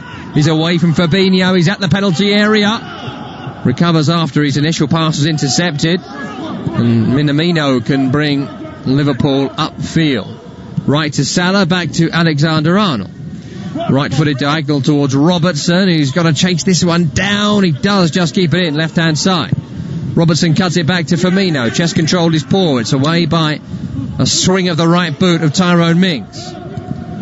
Controlled by Wijnaldum. Pokes it back to Virgil van Dijk, and Liverpool can restart and attack once again. What I was going to say a little while ago was often the barometer of how Liverpool are playing is someone like Firmino. His touch has been poor today. You know, he's miscontrolled so many, all those little bits of play that come from him, the nuances of the game that come from him, just not there at the moment. You know, he links he's the glue that holds Liverpool together, and you know, he's playing like, you know, when you buy cheap glue and it don't stick anything as well as it should do, or it don't last long enough. That's what he's playing like today. He's just not at it, I've got to say. Where are you buying your glue? I'm just saying. Invest in your glue, man. Everyone knows this. All the paintings are falling off the walls in your house, aren't they? A chance here for Minamino. Cross comes in. Miscontrol from the January signing, and it's straight to Martinez. No, I nail them in now. Yeah, you see, because the glue's terrible. Yeah, okay, It's good. Firmino glue. But no, you know what I'm talking about. Firmino, like I say, when they're flying Liverpool, he is a catalyst for everything, and it wouldn't surprise me if he comes off, because he just has not been at it today. Stick to football, lay off the DIY. I think so. That's the advice. 5-1 here to Aston Villa, and they're coming forward again. Big looping crossfield from left to right towards Trezeguet. Good defensive work by Robertson, who heads it back to Adrian, who made a mistake with the first goal, no doubt about that, but I'm not sure he could have done anything about the ensuing 4. No. He's made a couple of saves from Barkley as well. Well, one decent save from Barkley, who scuffed 2 past the post, to be truthfully honest, so this could be so much worse. You could almost say 5-1 flat as Liverpool. Football is a strange old thing right now. That's why we love it. And this is nowhere near the Liverpool that went on that astonishing unbeaten run last season and went on to win the league at a record pace. They've got a chance here for Salah! Well, from nowhere, Salah has pulled one back, a second for him, slipped in down the right-hand side, one touch out of his body, second to find the bottom corner, and it's a second goal tonight for Mo Salah. Now you'd have to say for Firmino, that's better. He gets it, Salah runs, and it's a wavy line, isn't it? It's not, Target lets him run and should stick with him off the back of Tyrone Mings. And he finishes it well. I've got to say, it's a good finish, and there's enough time, is all I'm going to say. There's enough time, and if there's one team who's capable of scoring multiple goals quickly, you know who it is. Another change here for Liverpool. Joe Gomez being withdrawn. Had to. He's been terrible today. Replaced by Curtis Jones, so it will be a more attacking Liverpool. Will be a reshuffle as well. Fabinho go back there, because he struggled. He has struggled with Ollie Watkins. Gomez just hasn't been able to think his way around. Fabinho is just far more mature, I think, in his play, and will read the game slightly quicker than Gomez. Jones scored the only Premier League goal of his career against Aston Villa in the 2-0 victory back in July during Project Restart, wearing the number 17 shirt this season for the Reds. Of course, a shirt made famous at Anfield by the likes of Steven Gerrard. An hour played here. It feels like I've watched about 9 matches in this 60 minutes. The score is Aston Villa 5, Liverpool 2. At TalkSport Live, the place to get in touch. Let us know where in the world you are listening and how you see this one going. Mainly, the people getting in touch are shocked Liverpool fans and Man United fans taking solace in this result following their humping just before this one at the hands of Tottenham Hotspur. It's a free kick here to Aston Villa on the right-hand side, midway inside Liverpool territory. Whipped in by Ross Barkley. Mings is there, but it will be picked up by Adrian before Mings could turn the ball home. Rolled out but towards Jones, but intercepted by McGinn. Not a good pass out by Adrian. Helped onto Trezeguet by Grealish. Onto Mings, left-hand side. Oh, it's a good low cross towards Watkins. It was just fired in too hard by the centre-forward, centre-back who was filling in at centre-forward there temporarily, playing like a centre-forward, and that maybe could have been 6 there for Villa. Lovely play by Trezeguet, wasn't it, to slip in Watkins, Mings, who tried to find Watkins, just the wrong man, wasn't it, on the receiving end of that pass. 62 minutes gone, 5-2 to Aston Villa here on Premier League Live. Ball is with Fabinho, who's gone back in defence, as Paul Mortimer was saying, alongside Virgil van Dijk. They're inside their own half. That ball has been chipped towards Van Dijk. Back to Adrian, who'll find Fabinho. Adrian looks to his left and Virgil van Dijk. Van Dijk here will find Adrian.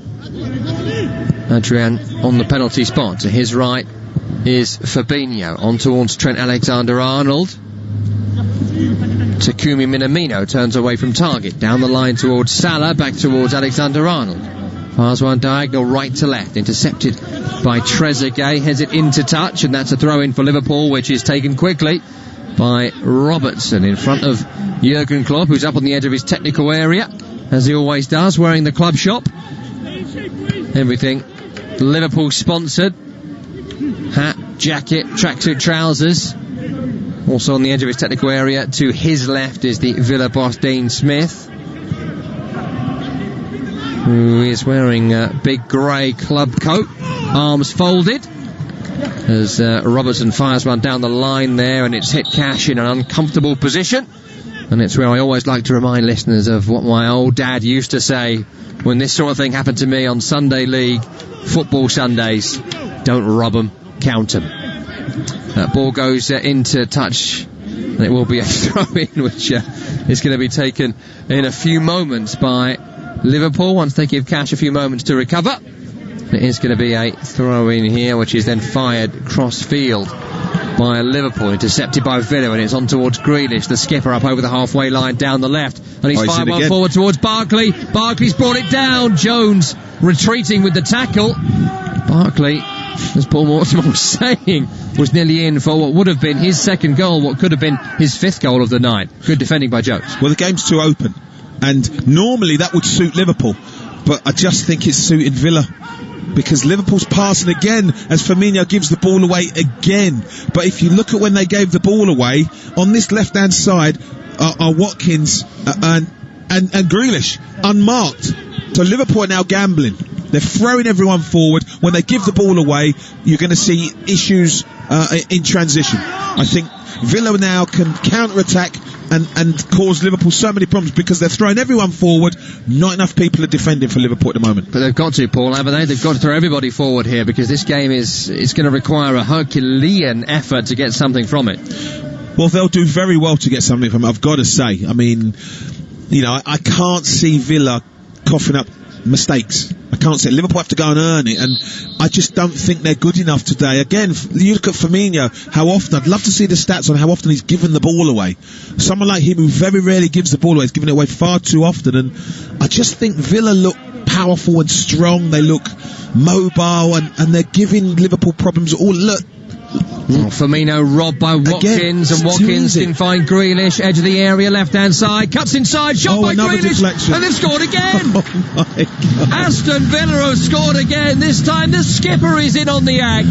Jack Grealish with the effort. It's going in one corner, deflects into the other, and that's absolutely astonishing. Only 3 times before tonight had Liverpool conceded 5 goals in one Premier League game. They have now conceded 6 on a ground where they scored 6 the season Villa were relegated. Jack Grealish in on the act, 6-2. Well, this starts with Firmino getting muscled off the ball. Grealish gets the ball. That shot is going into row Z. Let's not kid ourselves. And it hits Fabinho and goes in second time. Again, part of winning games like this against the bigger sides is you have to ride your luck. And they have had some serious luck. A keeper mistake and 2 deflections. Absolutely incredible. Really, I mean, without those, it's 3-2. The game is much closer. And you can see Jurgen Klopp sort of smiling to himself, thinking, the gods aren't with us. Look at him. The gods aren't with us today. 2 deflections and the goalkeeper's error. Wow. But you have to put the chances away, and they've done that, Villa. It's a brilliant performance so far. Revenge for Sunday, February 14th, 2016. Wow. When Liverpool came here and won 6-0. Kolo Touré, you may remember, scored the 6th goal in that game and was utterly shocked when he did it. Villa went on and, of course, got relegated that season. And now Villa have scored 6 themselves against the Reds. And I tell you what, mate, they are not done yet. They're coming forward again with Grealish, edge of the area. Liverpool shell-shocked here. Finds a pass outright to Cash in the end, who looks back towards the halfway line, as I think everyone involved in tonight's match, you and I included, are flummoxed, flabbergasted, baffled by what is happening. Well, I should see Klopp's putting Milner on, and I think he's put his arm around his shoulder and gone, come on James, win the game for us. So I think he's going to say that. Could you see when Grealish had it on the edge of the box, what Liverpool did? They had to stop any shot. Yes. Because every shot is taking a deflection and going in. So they're going to stop absolutely every shot. Firmino's coming off. He's been poor today. For his high standards, he's been poor. I've got to say, he should have come off a lot earlier. My goodness, what is happening? What is happening in the Premier League? What a shame. There's an international break coming up over the next 2 weeks. The last thing anyone who loves football wants right now is the Premier League to stop. Every game more surprising, exhilarating, enthralling than the last. Unless, of course, you're a fan of Manchester United, Leicester City or Liverpool today. Well, Man City have faltered as well. And like we say, you're right. The Premier League is showing how competitive it is. It's the most competitive league in the world. It is, let's be honest. You know, the teams at the top who are expected to win it and win it well have shown their frailties, their vulnerabilities. They are. And it's great to see, because, you know, Villa now, what a shot in the arm this is for Villa and all these so-called lesser sides, you know, who now know they can go on and beat the so-called, you know, richly assembled sides, you know. It's good for football. First time Liverpool have conceded 6 goals in a Premier League game since they did it against Stoke City back in 2015, end of the season, 2015, May time. Long old time since Liverpool capitulated in a game like this. 20 minutes still remaining. They trail 6-2. Aston Villa 6, Liverpool 2. Aston Villa 6, Liverpool 2. I'm just making sure that that's real. Incredible stuff. Great performance from Aston Villa this evening, and they continue to impress. And they've got a throw midway inside their own half here on the right-hand side, which Matty Cash will take. Would have expected a tough night tonight, Matt Cash, but hasn't been overly worked defensively as he throws down the line. Flicked on by Trezeguet, won by Milner, who came on for Roberto Firmino a little while ago. Here's Takumi Minamino, who again has done almost nothing in a Liverpool shirt in a Premier League game. He's given the ball straight to Grealish here. And Grealish and Fabinho battle for the second ball, and it's won by Grealish, who was caught by Fabinho, and that should be a free kick, because Fabinho went full Fernandinho there. Yeah, I can't get the ball, I'll take the man. You're right, but Grealish has shown more aggression moaning to the ref than he did for the tackle, which I think is a nonsense, really. Leave it to the ref to make a decision. He hasn't given it. Get on with the game. You've had enough good fortune, haven't you? Fair point, well made from Paul Mortimer, a man who has played on the wing for Aston Villa during his career. Never beat Liverpool 6-2, by the way. Drew 1-0 at Anfield. Never beat them 6-2, though. Wow. Great tweet from Woke, who says the solidarity from Liverpool to Man United is really astonishing. You've got to love that. Keep them coming in to @TalkSport Live. You will indeed never walk alone, he says. I love that. Keep them coming in. Got to enjoy yourself. Come on, lighten up, guys. Got to smile. Got to laugh. If not, I'm sure Liverpool fans will be crying tonight. Or maybe they won't even know how to feel about this. So rare have defeats been. Well, so rare have thrashings been as well, Paul. It may be what they need. It may be. They've conceded too many goals recently. They've not been at their... Well, Trezeguet here has played in Watkins. And Watkins, the flag has stayed down. Watkins 1-on-1 with the goalkeeper. Great save. Saved by Adrian. Now, he may well have been offside. Of course, the protocol is now to keep the flag down, stick it in the net, ask questions later. That time he didn't. Well, again, as you said before, so rightly, Liverpool are going to have to take risks, because it's a ridiculous high line that's cost them so much, has nearly cost them again. Minamino chips towards Salah. I don't see it with Minamino. What's he going to do with that? Straight to Martinez there. I don't see it. I think he's out of sync. I just don't see it. Oh, and he's just offside, I think. Well, he's on the halfway line, but if his body is over the halfway, he may well have been offside. Yeah. That's Watkins' chance a moment ago. We're getting the replay on our monitors. Of course, it's a moot conversation because Adrian made a save. I've not said that all night tonight. And it's a foul by Watkins on Fabinho by the defensive right corner flag. Absolutely brilliant performance. Should have scored there, though, Paul. Listen, he's got 3. Yeah, I think you're above criticism, aren't you? If you've scored a hat-trick, mate. Yeah. You just take that one, especially who you're scoring it against. That's the thing. You know, it's not against the bottom of the table, not against Fulham, no disrespect to Fulham. This is against the champions. Adrian chips it out right towards Alexander-Arnold, straight into touch. How injured is Alisson? That's a question Liverpool fans will be asking. He will be shot here, Adrian, from this performance. You could see his face, couldn't you, Paul, on the replay after the 6th goal went in. He doesn't know what's happening here. No, he doesn't. Again, when you change your goalkeeper, it's that confidence he gives you. Alisson gives you confidence. He does. That, you know, when the goalkeeper makes a mistake like he has done, you know, you're not so... Your confidence in him's on the wane. There's no two ways about him. Is Tyrone Mings finds a pass outright to Cash. Cash by the end line right hand side, crosses in, deflected and cleared away by Virgil van Dijk to Curtis Jones, who can carry Liverpool upfield. He leaves it for Robertson, onto Milner, McGinn for company. Robertson in field. Here's Wijnaldum. Wijnaldum right to Mo Salah. Salah midway inside Villa territory. On a hat-trick himself, of course. He scored 2 today. And he tries to find Minamino. Cross towards Konsa.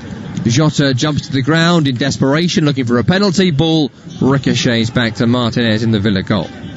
Were you expecting people like Salah to step up?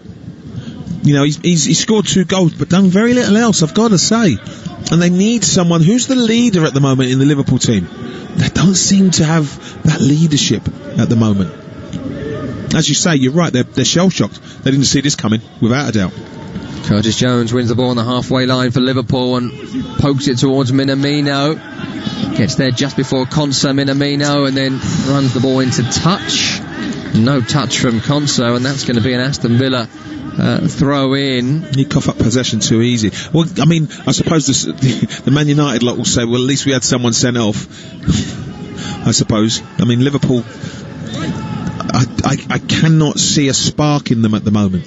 And there doesn't seem to be anyone who's read that the game's gone the other way. We've got to just sit in for a while, just consolidate before we go again. But it hasn't happened. And, you know, Villa, I think 6-2 flatters Liverpool. It should be 8 or 9. It really should be. Final 15 minutes here. And there could be more goals for Aston Villa as McGinn is played in Grealish. And Grealish for 7! It is 7! It is 7 goals for Aston Villa against the Premier League champions Liverpool. Jack Grealish scores his second. No deflection this time. And this is an historic, astonishing result at Villa Park. Truly startling scoreline. Aston Villa 7, Liverpool 2. And as Paul Mortimer was saying moments ago, that scoreline does not flatter the villains at all. Well, it's woeful defending. Alexander-Arnold caught out.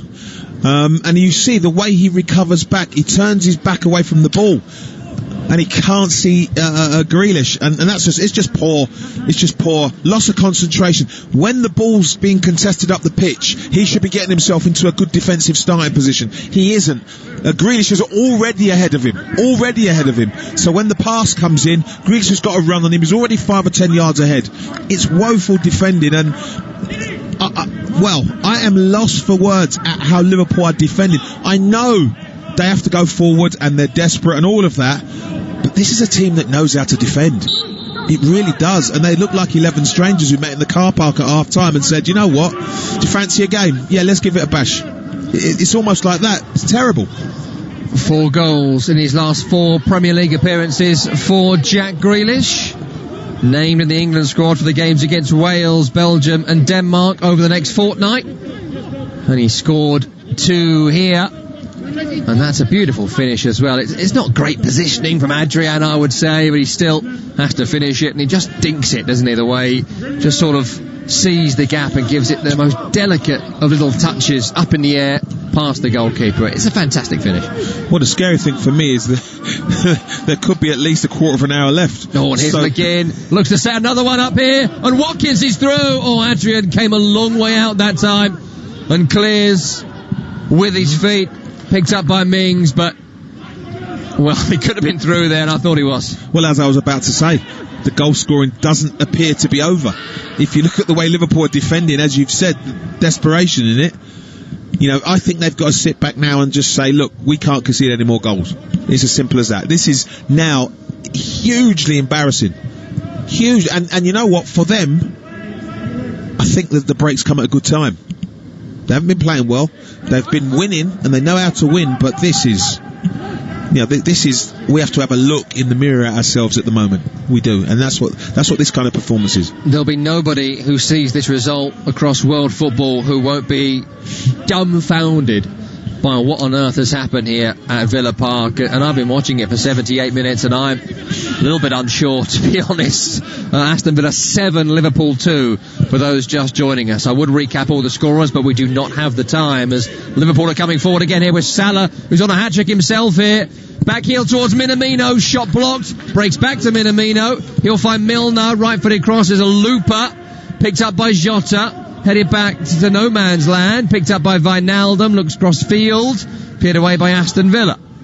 Not exactly been all hands to the pump, has it, for Villa defensively? Maybe a sign of it there, but it's a hopeless chase here for even Liverpool at this point. Curtis Jones finds Wijnaldum onto Salah, centre of the pitch. Helps it on right to Alexander-Arnold, who keeps it on right-hand side on the end line. Cross comes in, won by Jota. Off target with the head. That's a goal kick. And that's where they are, Liverpool. They're fairly comfortable-ish. Villa, look, they're going to make some changes. Dean Smith must be sitting there going, this is beyond my wildest dreams, and I've got to keep calm. I've just got to, I'll enjoy this after, because there is absolutely no way on this earth that he saw this coming. 7-2. You know, Tom, you know when you look at these games, like, you know, you'll be away and you'll hear on the radio the score, you look on your phone and you think, well, someone's got to have been sent off for Liverpool. Yeah. You know, they don't concede 7 goals. They just don't do that, especially the way they've been defending over the last 18 months. It's incredible. Would you like some history, Paul? Yes, please. The last time Liverpool conceded 7 goals in a game. Have a guess. What, was there a war on? It's post-war. It's post-Second World War. I can tell you, it's April 1963. Wow. When they conceded 7 in a 7-2 defeat against Tottenham Hotspur. That was the last time that they conceded 7 goals in a game. Now, it does feel like every game Liverpool are making and breaking records, making history and breaking records, but they would not have expected this one tonight, I'm sure. Absolutely. Well, none of us did. You know, you're sitting there thinking Liverpool will win this. Villa will put up a decent fight, but they haven't got enough to beat Liverpool. But wow.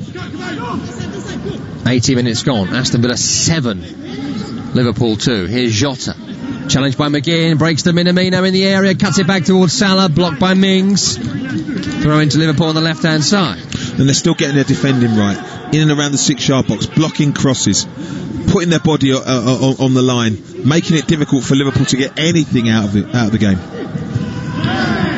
Milner has challenged Barkley.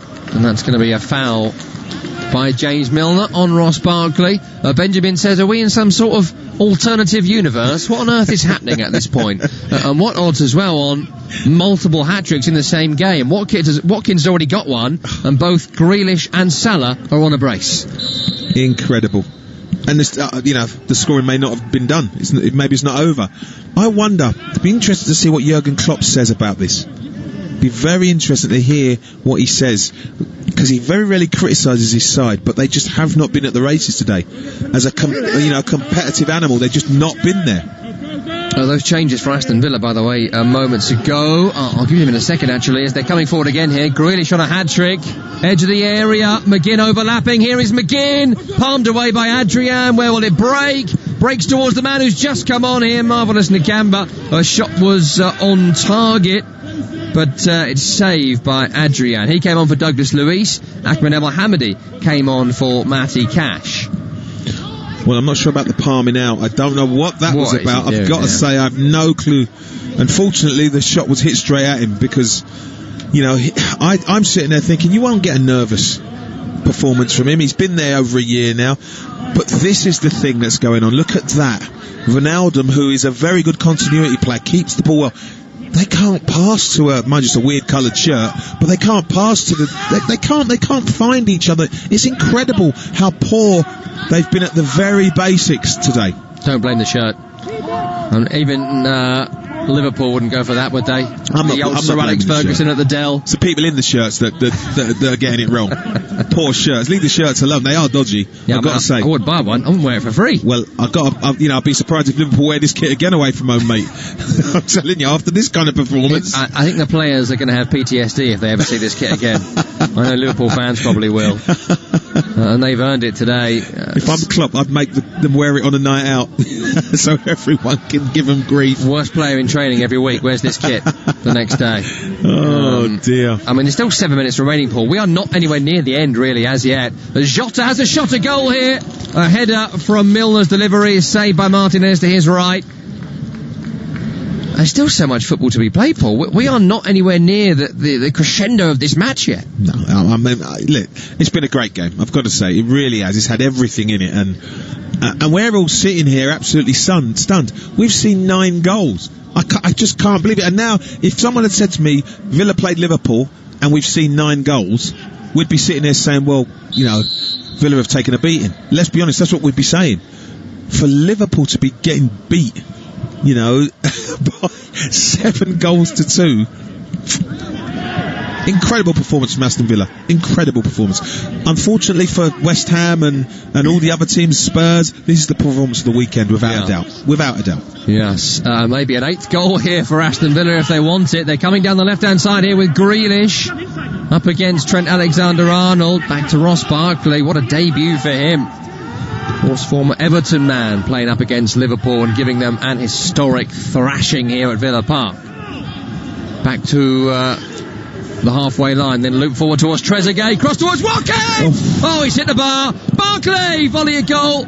Doesn't find goal. Another attempt from him. Back to Grealish on a hat-trick. In the area, Grealish shoots. Blocked by Milner. Back to McGinn. Left-footed cross is looping.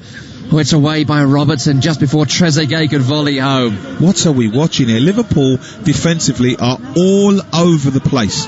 All over the place. Here's Salah on the right-hand side up against Target. Approaching the penalty area, Salah on a hat-trick himself. Out left towards Jota in the area. Jota cuts inside. Back to Salah again. On towards Milner. Can't find space to shoot. Into Jota. Back to Milner. Poor return ball, but Milner can whip it across on the left-hand side. It's blocked. And that's going to be a corner to Liverpool with 5 minutes remaining. And the score, Aston Villa still 7, Liverpool 2. We're getting a replay of that chance from Watkins. Where's Adrian going? I was just about to say, I think he was going to get the chips on the way home. I don't know where he was going. He's not earned chips, mate. He should be going towards the ball, not away from it. Milner's corner caught by Martinez. Baffling. I mean, I don't want to just pick out Adrian. He has been atrocious, but there's not one Liverpool player, maybe Salah, who's been worthy of the shirt tonight. Yeah, it's been a poor performance. I mean, you know, normally you can carry 2 or 3, 4 players at the most, but you can't carry 8 or 9. You really can't, and that's what they've had to do. And as poor as the 8 or 9 have been, is as good as Villa's 8 or 9 have been. And here's another chance. Barkley left to Grealish. Grealish in space again, drifting in from the left-hand side. Liverpool this time regroup, and the poke goes back to marvellous Nakamba. El Mohammadi on the right-hand side will keep it there with Trezeguet. Good challenge by Milner, trying to release Jota, nearly finds Salah. Mings sweeps up. Villa on it again. McGinn away from Fabinho with a lovely touch, and he finds Watkins on the left-hand side, who tried to slip in Grealish, but it wasn't a great ball, and Alexander-Arnold intercepts. Worry about Alexander-Arnold's defending. He's over-covering the centre-halves. Every time the ball goes wide to Grealish or Watkins out on the left, they've got so much space. He's nowhere near him. There is Alexander-Arnold battling for the ball on this near side. Ball is cleared down the line, but it's gone into touch, and that's going to be a chance for another substitution here for Aston Villa, the 3rd and final one they are able to make. And we spoke about it, Paul, didn't we, about the buys they have made, Aston Villa, and the money they have spent, and it seems they have spent wisely. Another of the new men coming on here in Bertrand Traore, but I mean, some of the guys they bought, Watkins and Cash and Martinez, already had sterling performances. Barkley too. Yeah, they've been absolutely brilliant. There's no disputing that. You know, the really good, solid performances, but you know, they've come up against a very, very poor Liverpool side. They still have to take advantage of it, which they have done beautifully. There's no disputing that, but this Liverpool side today have been terrible, you know, woeful.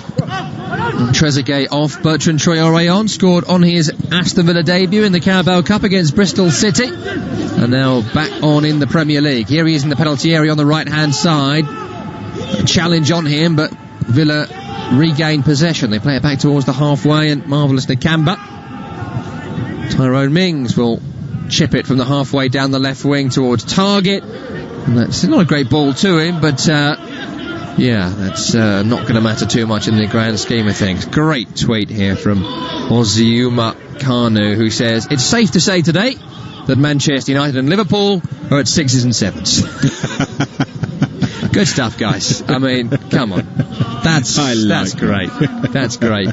Keep them coming in to @TalkSport Live. I love fans. I really do. They're so funny. Well, Man United fans may have been on the floor. Yes. As we went to kick off 88 minutes ago. And the Liverpool fans will join them any minute. Yes.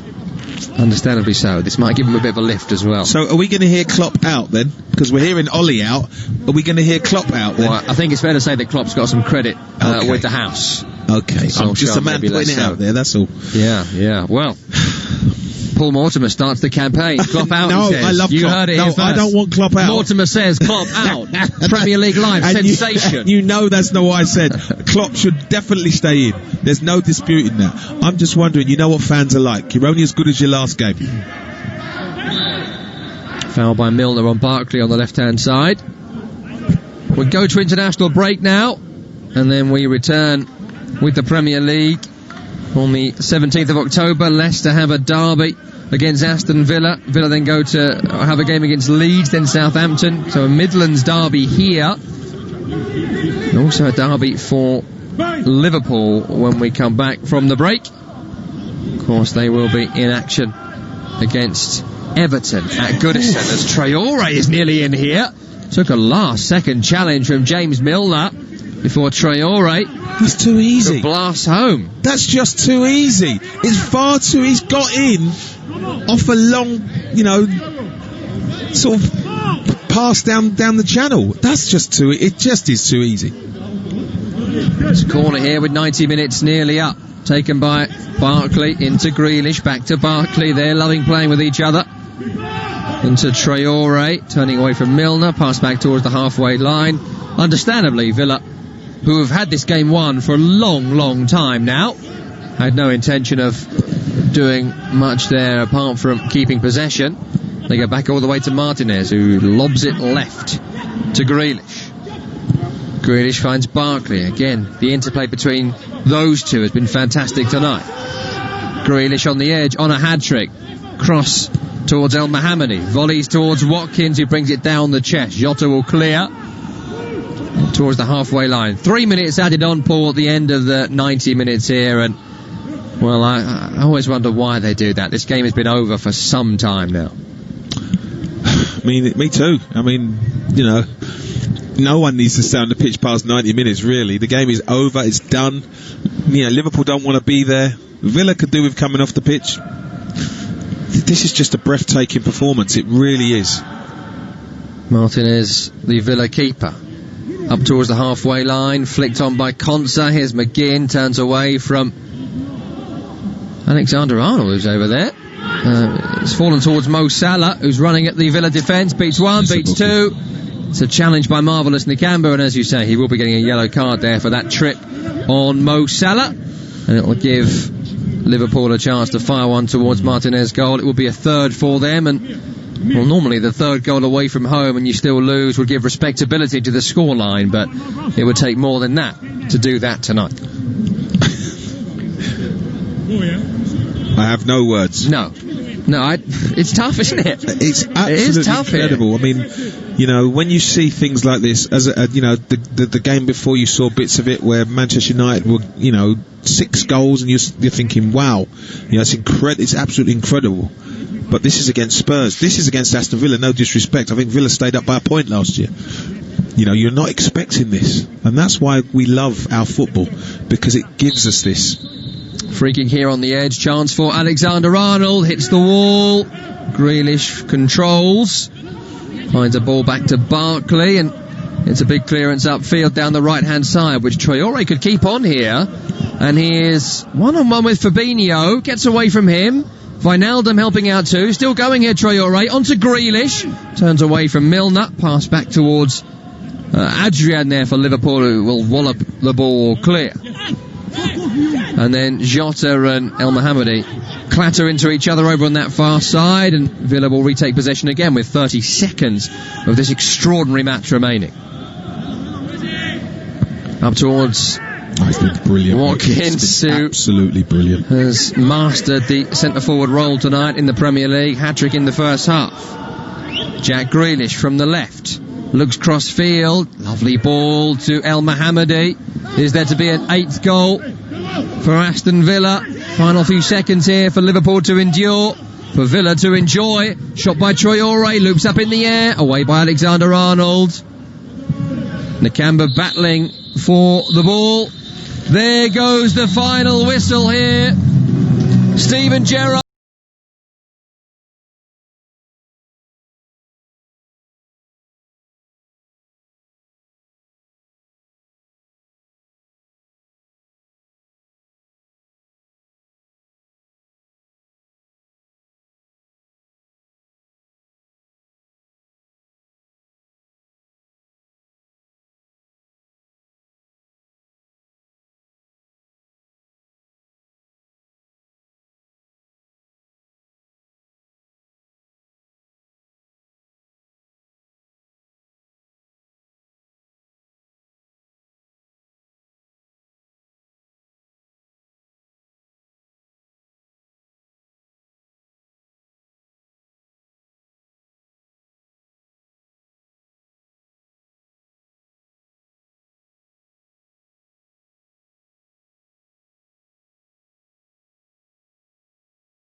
not just beaten, they have been humiliated.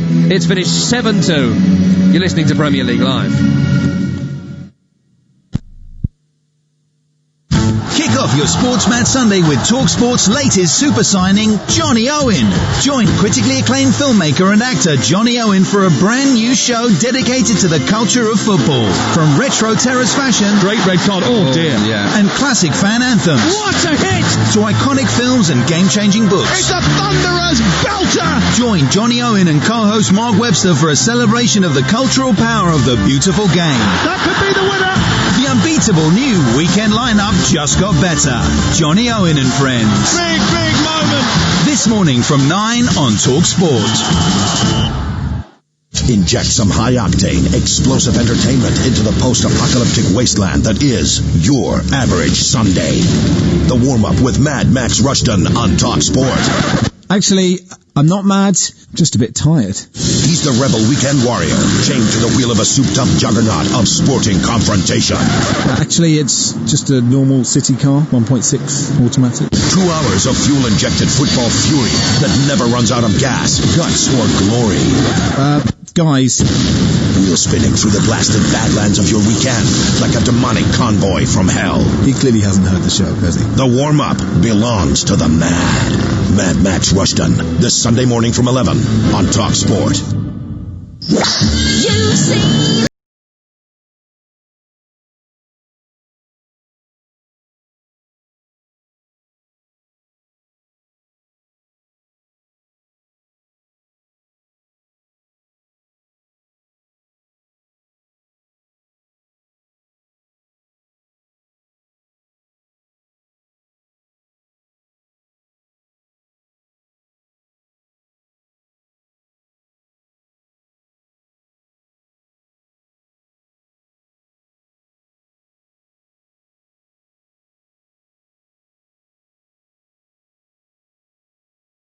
Radio, the fast-moving radio station for a rapidly changing news landscape. We must all make sure we do not risk a second spike. Up to the second breaking news and the latest advice from the experts in their field. And what we're doing is we're putting our own people at risk. Up to the minute reaction to current events. Is this going to work? Are we really all going to download this app? Listen now on DAB Digital Radio, online via the Talk Radio app, or ask your smart speaker to play Talk Radio. Celebrating 20 years of TalkSport. They said it wouldn't work. What, you want to know what I want to say? Sometimes it didn't. Serious? You illegal ass. But somehow it did. And wrongdoing by the US government. On DAB, medium wave, and on your smart speaker. 20 years of TalkSport. You are with Premier League Live at the end of an astonishing weekend in English football's top tier. Now today we have had some incredible results. West Ham went to Leicester and won by 3-0. Nobody saw that coming. Tottenham Hotspur went to Manchester United and won by 6-1. Our final game of the day came from Villa Park, Aston Villa against Liverpool. Now there's no way this game could be as shocking, as stunning as what came before it on this Premier League Sunday, right? Wrong.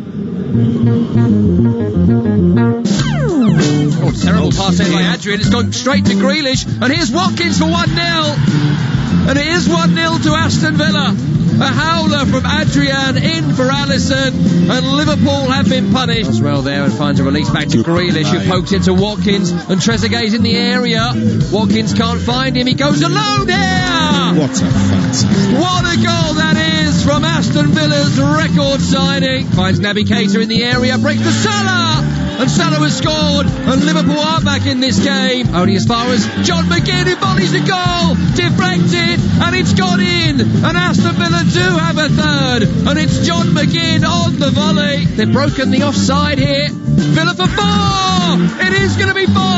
It's a hat-trick for Watkins. Running at Alexander-Arnold, 1-2 with Barkley. Back to Barkley again. Ross Barkley shoots, deflected! And this time Ross Barkley has scored at a record pace. They've got a chance here for Salah.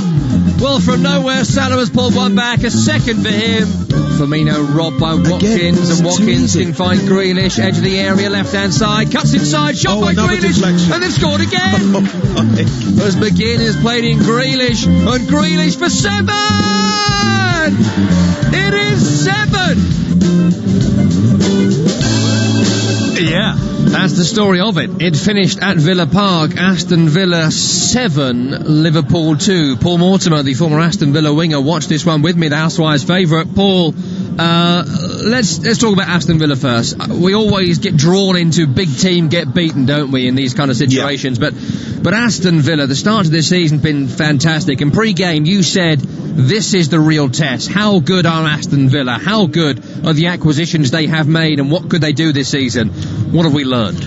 Well, it answered a lot of questions, didn't it? I mean, I thought they were absolutely magnificent. What I sense is different from them from last season is belief. They also look stronger. They were fitter than Liverpool. They out-muscled them in areas that mattered. You know, up front, Ollie Watkins was far too strong and powerful for Gomez. Gomez could not think his way around how to deal with him. That's why he got dragged off. Dealt with Van Dijk well as well. Fabinho dealt with them. The midfield, McGinn, Douglas Luiz, they were just too strong and too powerful. Mings and Konza at the back were absolutely brilliant. All round, really good team performance. No real errors, which is normally what happens when you play against the big sides. They put you under so much pressure, you make mistakes. The mistakes came from the big side, and Villa capitalised on them really well. The mad thing here for me is that I'm reflecting on the game now, and I'm thinking of the chances that were missed as well as all the goals that were scored. Of course, there were so many. And Aston Villa missed some sitters in this game. Not just Ross Barkley, who could have had a hat-trick before he eventually scored. Late on, Traore had a chance. I mean, Watkins hit the bar. Watkins hit the bar, absolutely. Almost an open goal because Adrian just vacated his goal. We will get to that in a moment. But, I mean, they just created so much. They were scintillating going forward. Well, you look at it and you have to say, and bear with me now, and please everyone listening out there, don't get the 7-2 flattered Liverpool. It actually did, because Barkley should have had 4 without a doubt. Watkins could have had 4. Grealish could have had a couple more. You know, and they were absolutely magnificent. It's as perfect a performance as you can get against this kind of Liverpool side. Perfect performance. Liverpool didn't play well, but you still have to capitalise on that, and they did. They took their chances, not all of them, funnily enough. How can you not take all your chances yet still score 7? It's ridiculous, but that's where we were today. Villa fans, enjoy tonight. You have earned it, of course. Just second season in the Premier League following promotion, couple of seasons down in the Championship, disappointment of that playoff final defeat and all that in the first season down. You've earned this. Enjoy it. What a shame they couldn't be at Villa Park, the fans who, of course, would have loved to have been here watching in their front rooms and around the city. But I'm sure they'll enjoy their night nonetheless. Let's switch to Liverpool now. The first reigning champions of England to ship 7 goals in a league match since 1953. That was Arsenal against Sunderland then. Look, there has been some frailties with Liverpool this season. You spoke about them pre-game, that the Leeds game where they conceded some soft goals. Virgil van Dijk not playing to his best. Joe Gomez a bit error-prone. Adrian, we know, is one of those goalkeepers that does make big mistakes. I think he's a good goalkeeper, but he does make big errors. No Sadio Mane today, such a talismanic figure for Liverpool.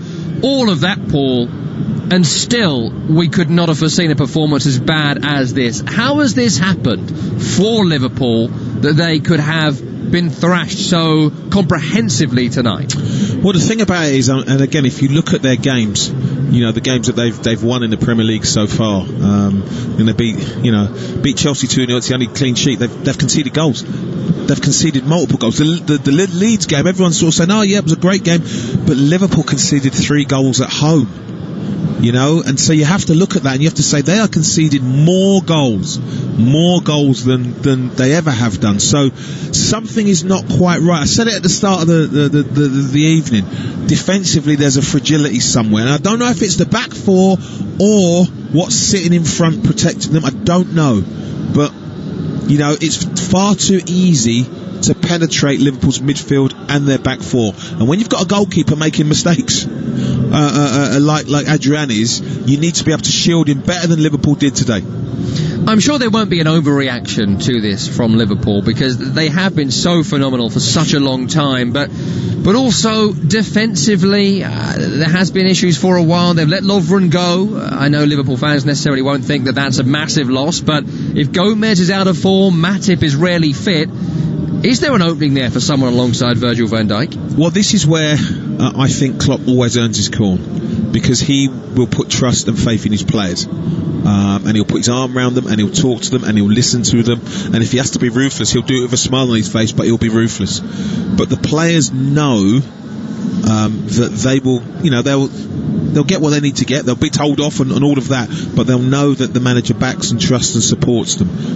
And also, he'll listen. We'll draw a line under this, and we'll move on. We'll learn from it, but he will definitely say, listen, we've got a break now. Everyone's got to go and have a good look in the mirror and look at themselves and ask themselves if they could have contributed more, and if they could have, why didn't they? And when we come back, we put it right. And I think that's what he'll do. I don't think there'll be any knee-jerk, nothing like that. So it's nowhere near as bad as, let's say, Man United, where you can see the issues with them. These are good players who've played poorly today. That's the difference.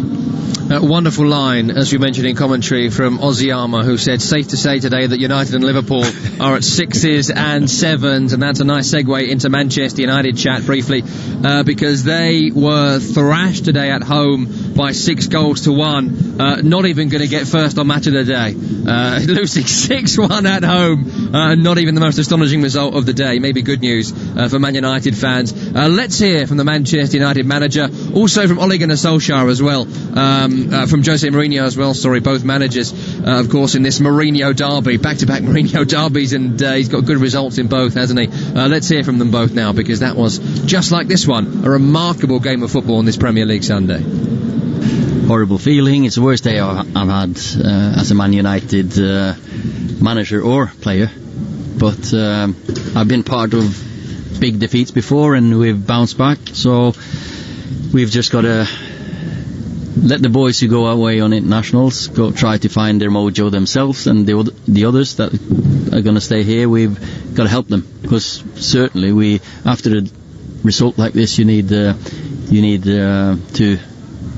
clear your mind, clear your head, and look forward. Very impressive. Not a surprise for me. The result a surprise, obviously. You don't expect to come here and to win 6-1 is something that happens once in a lifetime. I can come here 20 more times. I don't believe that I'm going to win again for 6-1. It happened.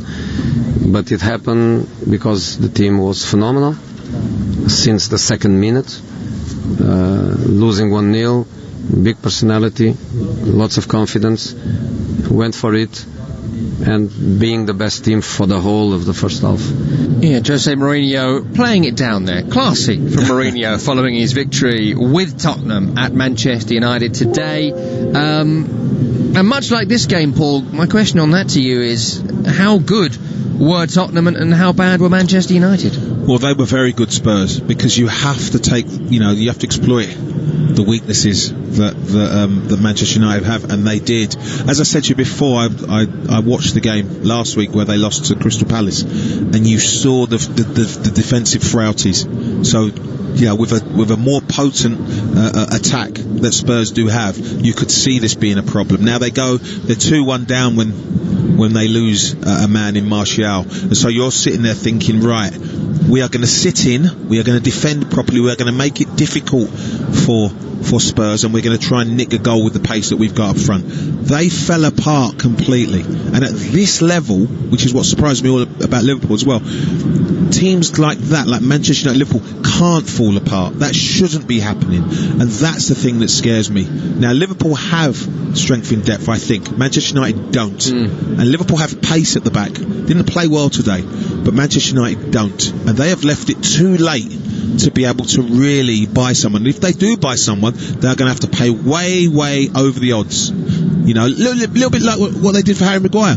the 80 million pounds they spent for him, which is a lot of money for a player with no real genuine pace. International transfer window closes tomorrow. There is still a window for domestic transfers which goes on until the end of the international break, and so there is still time for additions at Old Trafford. Elsewhere today, what a win for West Ham. We've not really had a chance to talk about that, despite what a great result it was because of what's since unfolded. But Paul, briefly on that one, 3-0 to West Ham. Mikel Antonio starring once again for West Ham United. If you look at the form during Project Restart and then since this new season's begun, West Ham are right up there with the best teams in this division, and today they've done it again with their manager David Moyes quarantined due to COVID-19. They're playing against a decent Leicester side who took apart Man City last week, and this is as perfect a performance as I think I've seen for a long time from any team. Mikel Antonio up front was unplayable, completely unplayable. Ogbonna at the back was magnificent, majestic, the way he dealt with Jamie Vardy. And in the middle, Declan Rice he showed a maturity beyond his years. It was a fantastic performance. Leicester didn't play well, but you still have to go and take advantage of that, and they did it beautifully. Also today, Southampton 2-0 winners against West Bromwich Albion. Arsenal beating Sheffield United by 2-1. Wolverhampton Wanderers beating Fulham by 1-0. Just before this game, as we mentioned, Man United 1, Tottenham 6. And in the late game of the day, which we are wrapping up right now, Aston Villa have beaten Liverpool by 7-2. Paul Mortimer, the housewife's favourite, always a pleasure. Thank you very much indeed for your company. Thank you to everyone that's been listening to Premier League Live today on this historic, fascinating, remarkable day of Premier League action. And in this final game, it has finished 7-2 to Aston Villa against Liverpool. We are back after the international break. You've been listening to Premier League Live.